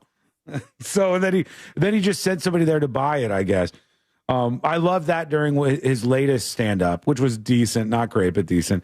Dave Chappelle's latest stand-up set, where he goes, You just can't get past the fact that he couldn't keep a cigarette lit. that was one thing. When white people do this, they call it gentrification. He says they don't got no name for what I'm doing just yet. And because he's buying up this whole town that he lives in, Yellow Springs. He loves this place. So the article continues, says, I've had a lot of support from my people, said Chappelle, an Emmy and Grammy winner. That's what sustained me. I'll get to the point here in just a second. He sat down with the Associated Press before walking through the town, where he recently participated in a ribbon cutting for a restored 19th century schoolhouse that now houses a public radio station and will serve as office space for his company, Pilot Boy Productions. Chappelle said he didn't initially expect his voice to carry the weight it does today. Sometimes people will attach things to your voice that don't necessarily have anything to do with you. The responsibility is to be true to yourself and your work. That voice has become one of the most scrutinized in comedy, particularly after his criticism of jokes about transgender people in his Netflix specials. They talk about some of the specials, et cetera, et cetera. He talks about a couple of things. But it says, for many fans, Chappelle's voice is still tied to Chappelle's Show, the Comedy Central series that premiered in 2003 and quickly became a cultural force with its sharp satire on race, politics, and pop culture. Now, let me tell you, if you're too old or too young, when the Chappelle Show came out, it came out at just the right time. And it was not only a cultural sensation, but it was the most memeable, repeatable thing you could ever imagine. There were so many things that probably annoyed the hell out of Dave Chappelle because people would then scream them at his comedy shows about F Your Couch or Charlie Murphy or I don't know, whatever the big things were on Chappelle's Rick show. James, bitch. Oh, God, that must have been number one. Yeah, I'm Rick James, bitch. And never gets I mean, that show was a juggernaut in the moment where people would say jokes from the Chappelle Show and tell other people about it. And I think, you could say that he got lucky a little bit, right place, right time, but I would hope that his talent and their writing had a little bit to do with it. But I think this was at a time where everybody who was any somewhat name in comedy could get a show on Comedy Central. I mean, Comedy Central was throwing everything at the wall to see what sticks for a little bit. And I can't remember if this was because of the success of Chappelle's Show or if it was what led to Chappelle's Show. Well, you also have to remember, C-Lane, this was 2 years before YouTube or Facebook or Instagram or none of those social platforms existed. MySpace existed, but that wasn't as big of a phenomenon, and social media wasn't really a thing. And so it went viral in those moments. And it stood out, even though you're right, like every comedian who had a name, they would give some sort of show on Comedy Central at that time. And Chappelle's Show was just another one. It really did stand out. People are quoting it right now. Like, what did the five fingers say to the face? You have all the jokes that he did about where he had the character of the black racist who was blind. Yep. Who didn't know that he was black, but he was like a very racist guy. And so huge if you're not connected to it. Very, very influential. The show ran for 2 full seasons with an abbreviated third season released in 2006 after Dave Chappelle walked away during production. It was a decision he later attributed to burnout and concerns about the show's direction. Now he says he's at least open to the idea of revisiting it, bringing back the Chappelle Show in 2026. Could you do that? Where would you do that? Netflix would pay all the monies. Would you? Netflix would be one place. They're the one that gave him that multi-million-dollar deal for the 2 or 3 specials. And if they did this, you think it would bring in big numbers when they brought back Chappelle's Show? Oh, the stand-up did well. I think it would kill. I think at least the first couple episodes would get just for curiosity's sake. Now, will it be funny or he's going to go like, who knows? So edgelord. Well, who knows? I don't know if he would do it and it would be the same thing, or if it doesn't work in this moment and it did work in that moment. But I think C-Lane's right. I think there would be at least an initial rush of people who were like, oh, I remember Chappelle's Show. He's bringing it back. I'll go over to wherever it is. YouTube, Netflix, HBO, who knows? He says he's open to the idea of relaunching the Chappelle Show. If you asked me that question a year ago, I'd have told you absolutely not. But in the last few weeks, I'm considering it, he said. Chappelle acknowledged the comedy landscape has shifted, with digital platforms and social media creating new pathways for humor and a new generation of creators shaping the conversation in real time. Yeah, I mean, I think that would be interesting. I think comedy finds itself in a strange place right now, anyways, where all of a sudden there's like, well, I'm a left-wing comic, I'm a right-wing comic, and then your audience has to politically align with you, and then all the, Patton Oswalt has his like left-wing audience. Then there's this new guy who's like, right-of-center comedian who's making jokes about some of this stuff, and his audience is all that. And this was a time, I don't know if people can connect with this or not, where it wasn't about that. It was just like, this was funny. It was funny and edgy and killer. And I don't know if they can revive it in a way where it would be as big of a success or even have a shot. But I'm interested to see what people would think. Let us know. Would you watch? Go over to thenewsjunkie.com right now. I mean, aside from comedy specials, has he done anything like TV-wise? Or movies? Anything where that's been acting? Or has it just been comedy specials with his commentary? I think it's just been that. And I could be wrong, but he back in the day did How High, not How High. You're thinking of Half Baked. Half Baked. He did Half Baked, and there was a period of time where he was in a handful of movies like that. But I don't know that he's been doing that a lot. I think now he's been kind of focusing on his spoken word / stand-up stuff and hasn't done television or movies as much, but it could be wrong. All right, quick break. When we come back, I've got the arrest report on the stepbrother accused now and charged with killing his teenage sister, Anna Kepner, on that cruise ship. What's in the charging documents? We'll see what we learn. More about the Bahamas couple on the way and so much more. Also a grab bag segment. All of that coming up next on the News Junkie. Robots don't spiral at 3 a.m. staring into the void. But we do. Real Radio 104.1. Guaranteed human. From the Clausman Law Traffic Center, car crash, call Clausman Law. ClausmanLaw.com. The rail crossing stuck in the down position where New York Avenue meets Hazen Road. There's a crash on Jetport Drive near Boggy Creek Road. An accident on Kelly Park Road west of State Road 429. Move over and slow down if you see emergency crews, police activity on the roadways. Major roadways, you won't be running into too much trouble affecting your ride, but if you do see traffic troubles, call the Valvoline Instant Oil Change Traffic Tip Line at 866-676-8477. From the Traffic Center, I'm James Birmingham. Hello. Stand by.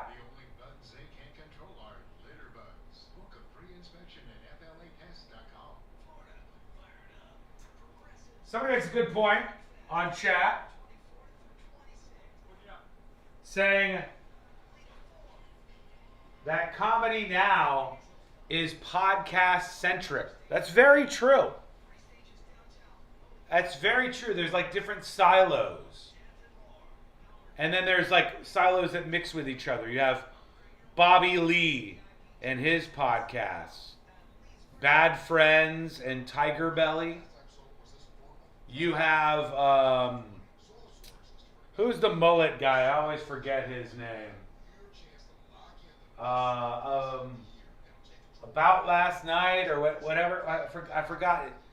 Somebody will know in chat in just a second. The other comedy podcaster that's in a movie coming out here soon. I don't listen to a single podcast. Maybe I should. Kill Tony? No, I'm not talking about Kill Tony.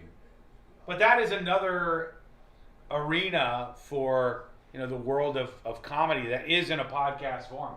Theo Vaughn, you're right, that's it. Yeah, Theo Vaughn, he's got his universe and his world. Bill Burr has his podcast that he does.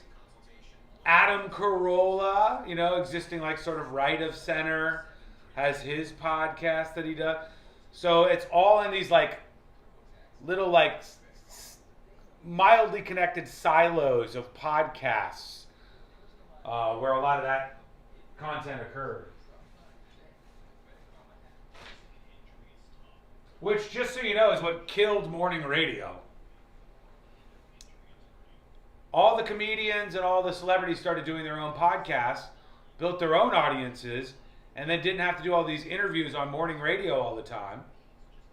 And so now you have like just leftover guests that will do these interviews on radio morning shows, and it's cringe and corny and bad. And it's killed like this whole circuit of interviews that would happen for radio shows like that.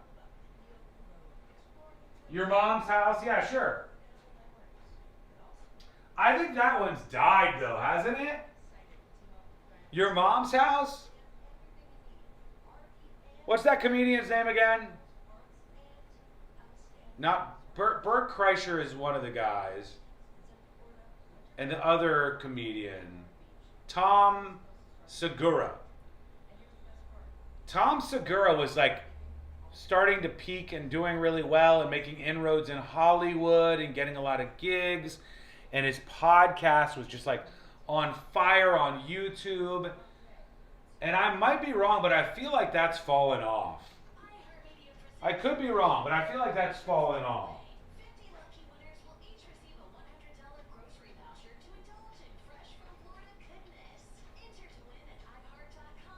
Rogan, right, of course.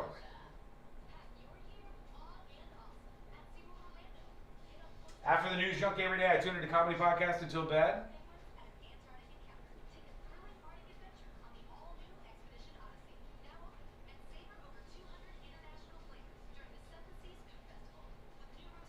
Yeah, I mean, I just think it could be a really interesting thing for him to revive that show, but would it be good? And then are you sullying the name of it if you try to bring it back and fail?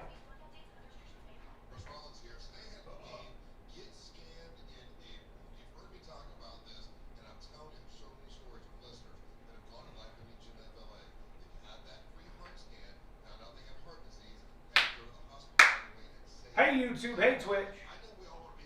Ryan says Segura has fallen off in general.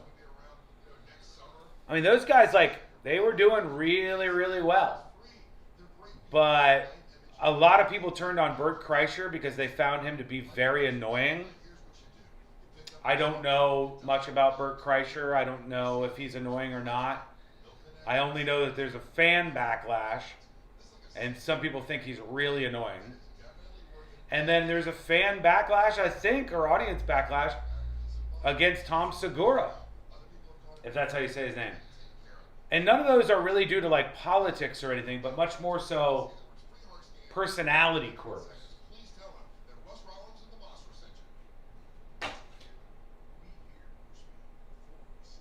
All right. Hey, Flats.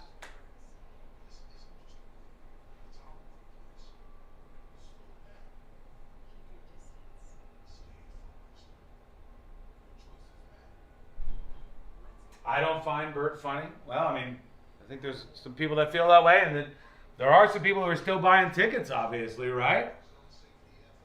The guy does play pretty big venues, okay? I mean, I have to give him that at least. All right, we're coming back.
Everywhere on the app. Download the iHeartRadio app today. For all your plumbing needs, go to modernpi.com.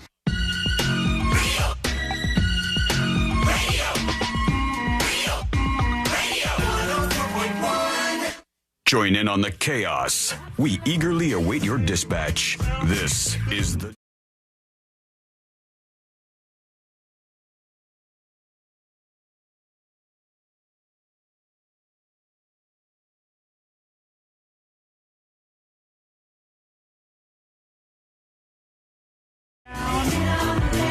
Getting through the next week or so, as promised to iHeartRadio. No news on the contract front, and that's by design at the moment. Good to be with you. Good to have you with us here on a Share the Show Tuesday.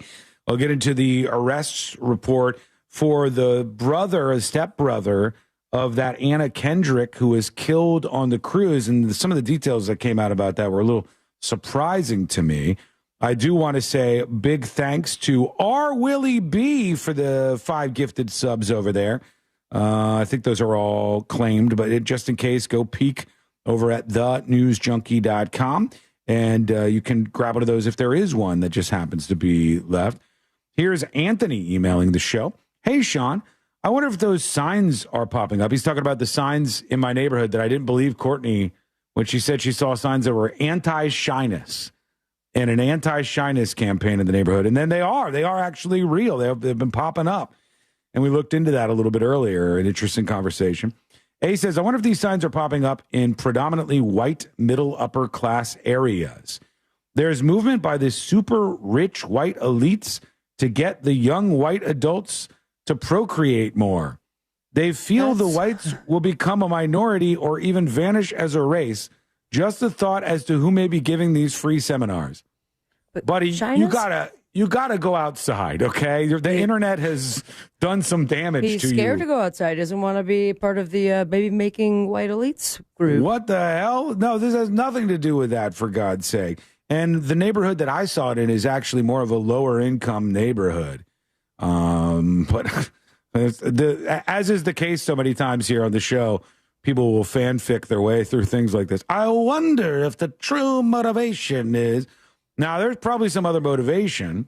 Usually the motivation is money or religion or something like that. But there may be some other motivation. I just haven't detected it yet. I just think the interesting conversation is, should we be pressuring introverts to pretend, because that's what they're doing through these things, pretend like they're extroverts? And are extroverts somehow better by default than introverts are? And I would argue against that. I would say it's the both of them working together that makes the world a great place in so many ways. I looked up the owner of the domain unshyness.com, and it's linked to the Organization for the Prevention of the Extinction of the White Race. So okay. He's lying. Right on point. He's lying, everybody. This is... The emailer was right. Bigger with an email. Hey, junkies, I was born in 1997. And growing up, I would watch VH1's I Love the Decades. Like, I love the 90s, I love the 80s, I love whatever. It really gave me my knowledge of 80s pop culture. You can find very bad quality rips on YouTube. It's such a nostalgia trip. I knew about Baby Jessica, even though I wasn't born until 1997.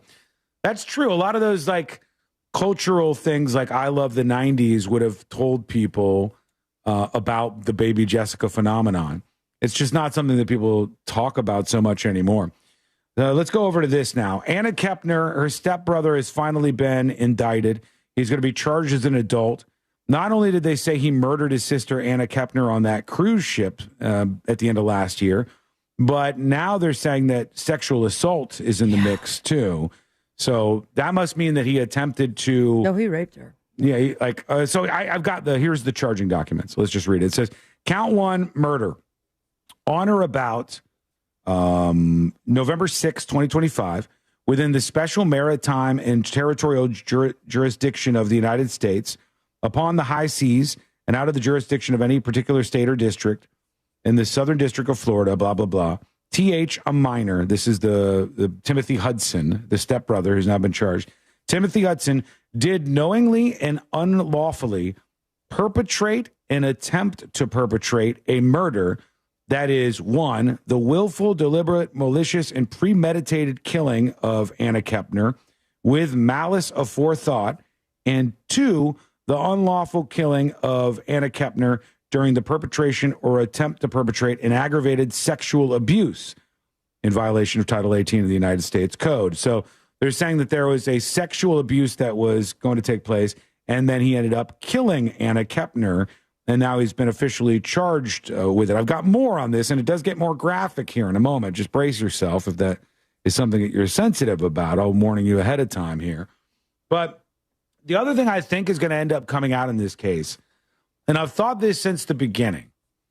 I've thought this since the beginning with this case about Anna Kepner being killed on this cruise ship. I think that it's going to come out that the family was aware that these underage kids were drinking. I think that it's going to come out that the kids Has there been any report that they were? No. Not that I've seen, at least. There could be something. But I think alcohol played a part in this. I think it did. I could be wrong, but I think alcohol played a part in this. And they let them room together for whatever reason, even though they were around the same age. That was one of the first things that came up, that she was very uncomfortable with him. She thought it was creepy. She had told a friend that he had jumped on her before and tried to hold her down a little bit, and she was not comfortable with him. But I'm sure she wanted to go on the cruise and stuff, and so you go, all right, fine. And then this happens. On or about November 6, 2025, within the Special Maritime and Territorial Jurisdiction of the United States, blah, blah, blah, blah, blah, TH, a minor, did knowingly cause and attempt to cause a person, that is Anna Kepner, to engage in a sexual act, that is, by causing contact between his penis and Anna Kepner's vulva, by vaginally penetrating Anna Kepner, and doing so by the use of force against Anna Kepner in violation of Title 18. So aggravated sexual abuse, a.k.a., that just sounds like a rape. It sounds like it's what he was attempting to do here. And in the process of this, he kills her. And then afterwards, as you now know, he puts her underneath the bed. And I think one of her other family members went to sleep on top of her corpse and didn't even know. And I'm just almost certain that we're going to see the young kids who are drinking on this cruise ship. You're not supposed to, and on most cruise ships, at least ones that I've been on, they do not allow this type of stuff. But sometimes parents can bring a bottle of their own stuff or whatever. He was 16, but she could if it was international waters or outside. No, not on a cruise ship like that, right? Not on the cruise, but if they were, it was the first day, so she didn't even get to the first spot. But in Bimini or Bahamas, she'd be able to drink. That being said, I ask you, do you think alcohol would have really played a factor if he's already been creepy?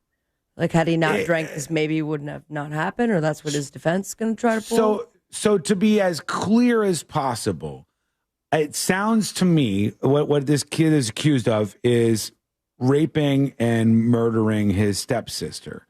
And that, if he is guilty of that, should be something that should put him away for the rest of his life. He took her life. It's time to take his. And he is the person who is responsible for this. But I have a feeling like if we learn that the parents were allowing them to drink even though they were underage and shouldn't, that does open up the picture for other parties to at least be tied to the responsibility.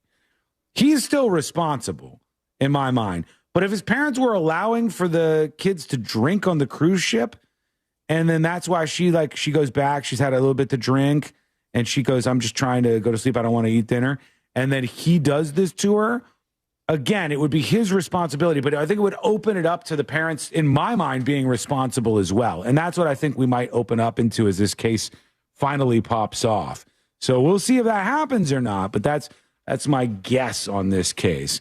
Very disgusting, very vile, and as somebody's calling him right now, what an absolute monster this stepbrother appears to have been. When we come back, final dispatches, stories that didn't make the cut. And, of course, today I learned to wrap everything up for a Share the Show Tuesday. That's coming up next on the News Junkie. Real radio is The Jim Colbert Show. Talk radio with a side of chaos. The Jim Colbert Show. Weekdays at 3 on Real Radio 104.1. From the Odoo.com Weather Center. Odoo.com, the only business software you will need. Sunshine prevails as we approach midweek. Hi there, I'm Fox 35 Storm Team meteorologist TJ Springer. This ridge of high pressure keeping our weather pattern quiet and our temps on the rise. Overnight, it'll still be comfy, still pretty cool, seasonable for this time of the year.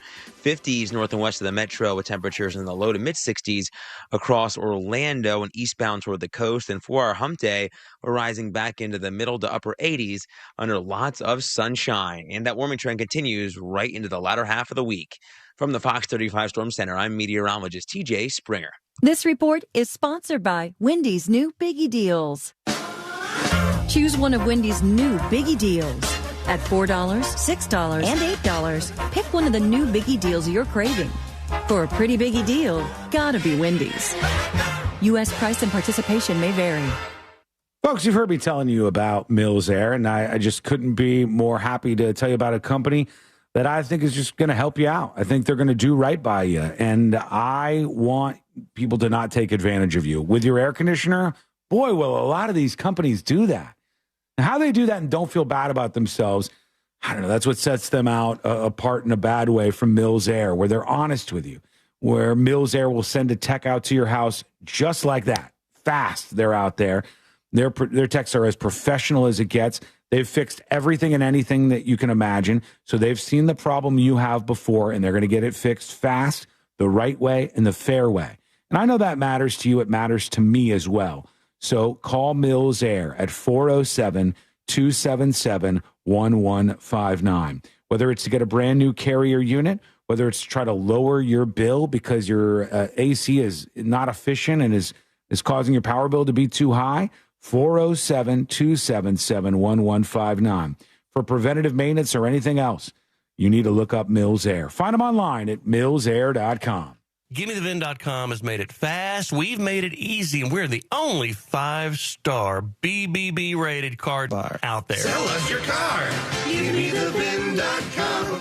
So easy you can do it in your underwear. Need your home sold quickly? The Nickley Group with Keller Williams Realty offers a guaranteed cash offer program that can get your home sold in as little as 14 days. Google the Nickley Group or visit thenickley.com. If you want to buy or sell quickly, call Nickley.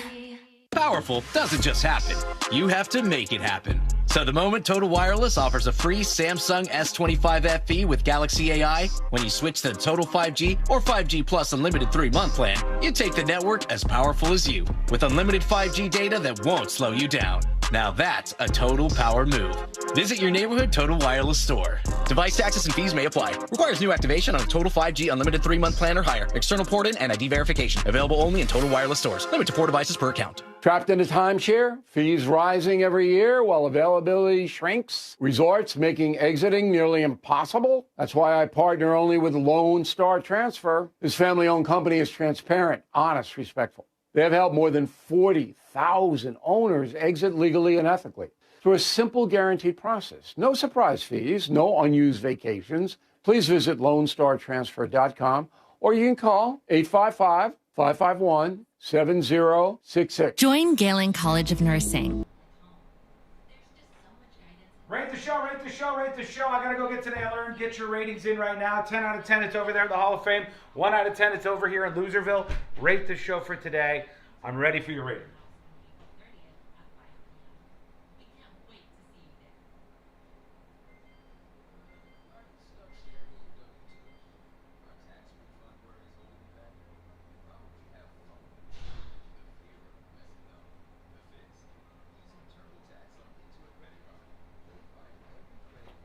All right, I'm back. 8 sad G-Loves out of 10.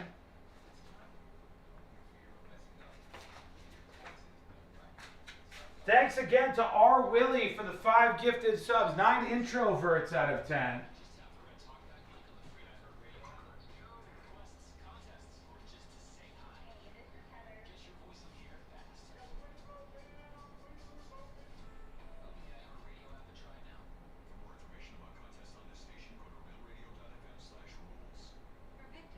R. Willie on the board with the 5 gifted subs from earlier. Thank you so much. You are all chatter of the day. I love you. I appreciate you. Stay gold. We'll see you next time. Victims of drunk and drug driving, our grief is unique. But you are not alone. You always have a place at MAD. Call our 24-hour victim helpline at 877-MAD-HELP or visit mad.org. This earful of real radio is brought to you by JustCallMo.com. Injured on the go? JustCallMo.com.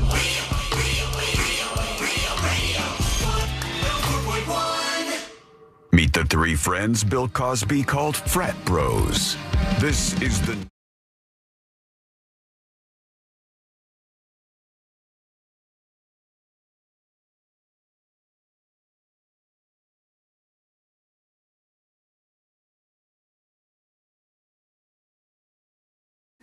And today we're going to wrap everything up for a Tuesday. Thanks for being with us. A couple of things for you on the way out here.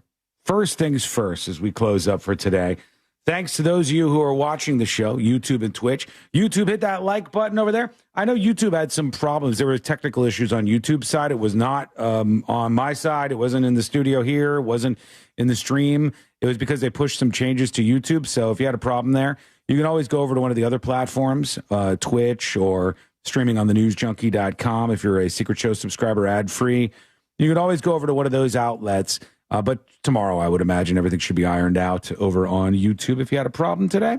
And let's see, final dispatches, maybe one. These are the final dispatches, but Sean will probably only play. I admitted it, though. I admitted it.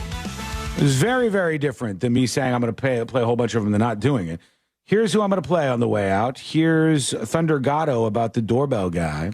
Yo, what it do, junkies? I just want to comment about that local vato that was trying to break in that house the other day. Yeah. I don't know if you're into Stephen King, but he has a movie called In the Mouth of Madness. What? Kind of get vibes from that, so definitely check it out. In the Mouth of Madness. What you think, but I see a lot of resemblance in that. So, all right, man. Keep up the good work, guys. Peace. Thank you, Thunder Gatto. Appreciate you. That'll have to be the final word on the show today. All the stories made the cut, et cetera, as you know. I Now looked let's up get the that hell out of charge here. he had real quick, and it was like annoying or molesting. And it's not This is the doorbell guy, right? Yeah, it's not necessarily anything that requires any touching. It's like it's acting or harassing in such a way that's perhaps sexually motivated. You still have to register as a sex offender. Oh, really? Yeah. Interesting. Wow. Okay. Yeah, that is interesting. All right, let's get the hell out of here. Let's do Today I Learned. The following information may make you feel smarter, but will not actually increase your IQ. So don't get cocky. Now it's time for what we call Today I Learned. It is Today I Learned for a Tuesday, April 14th, 2026. Today I learned this guy right here. Frank Sinatra. That's right, Frank Sinatra.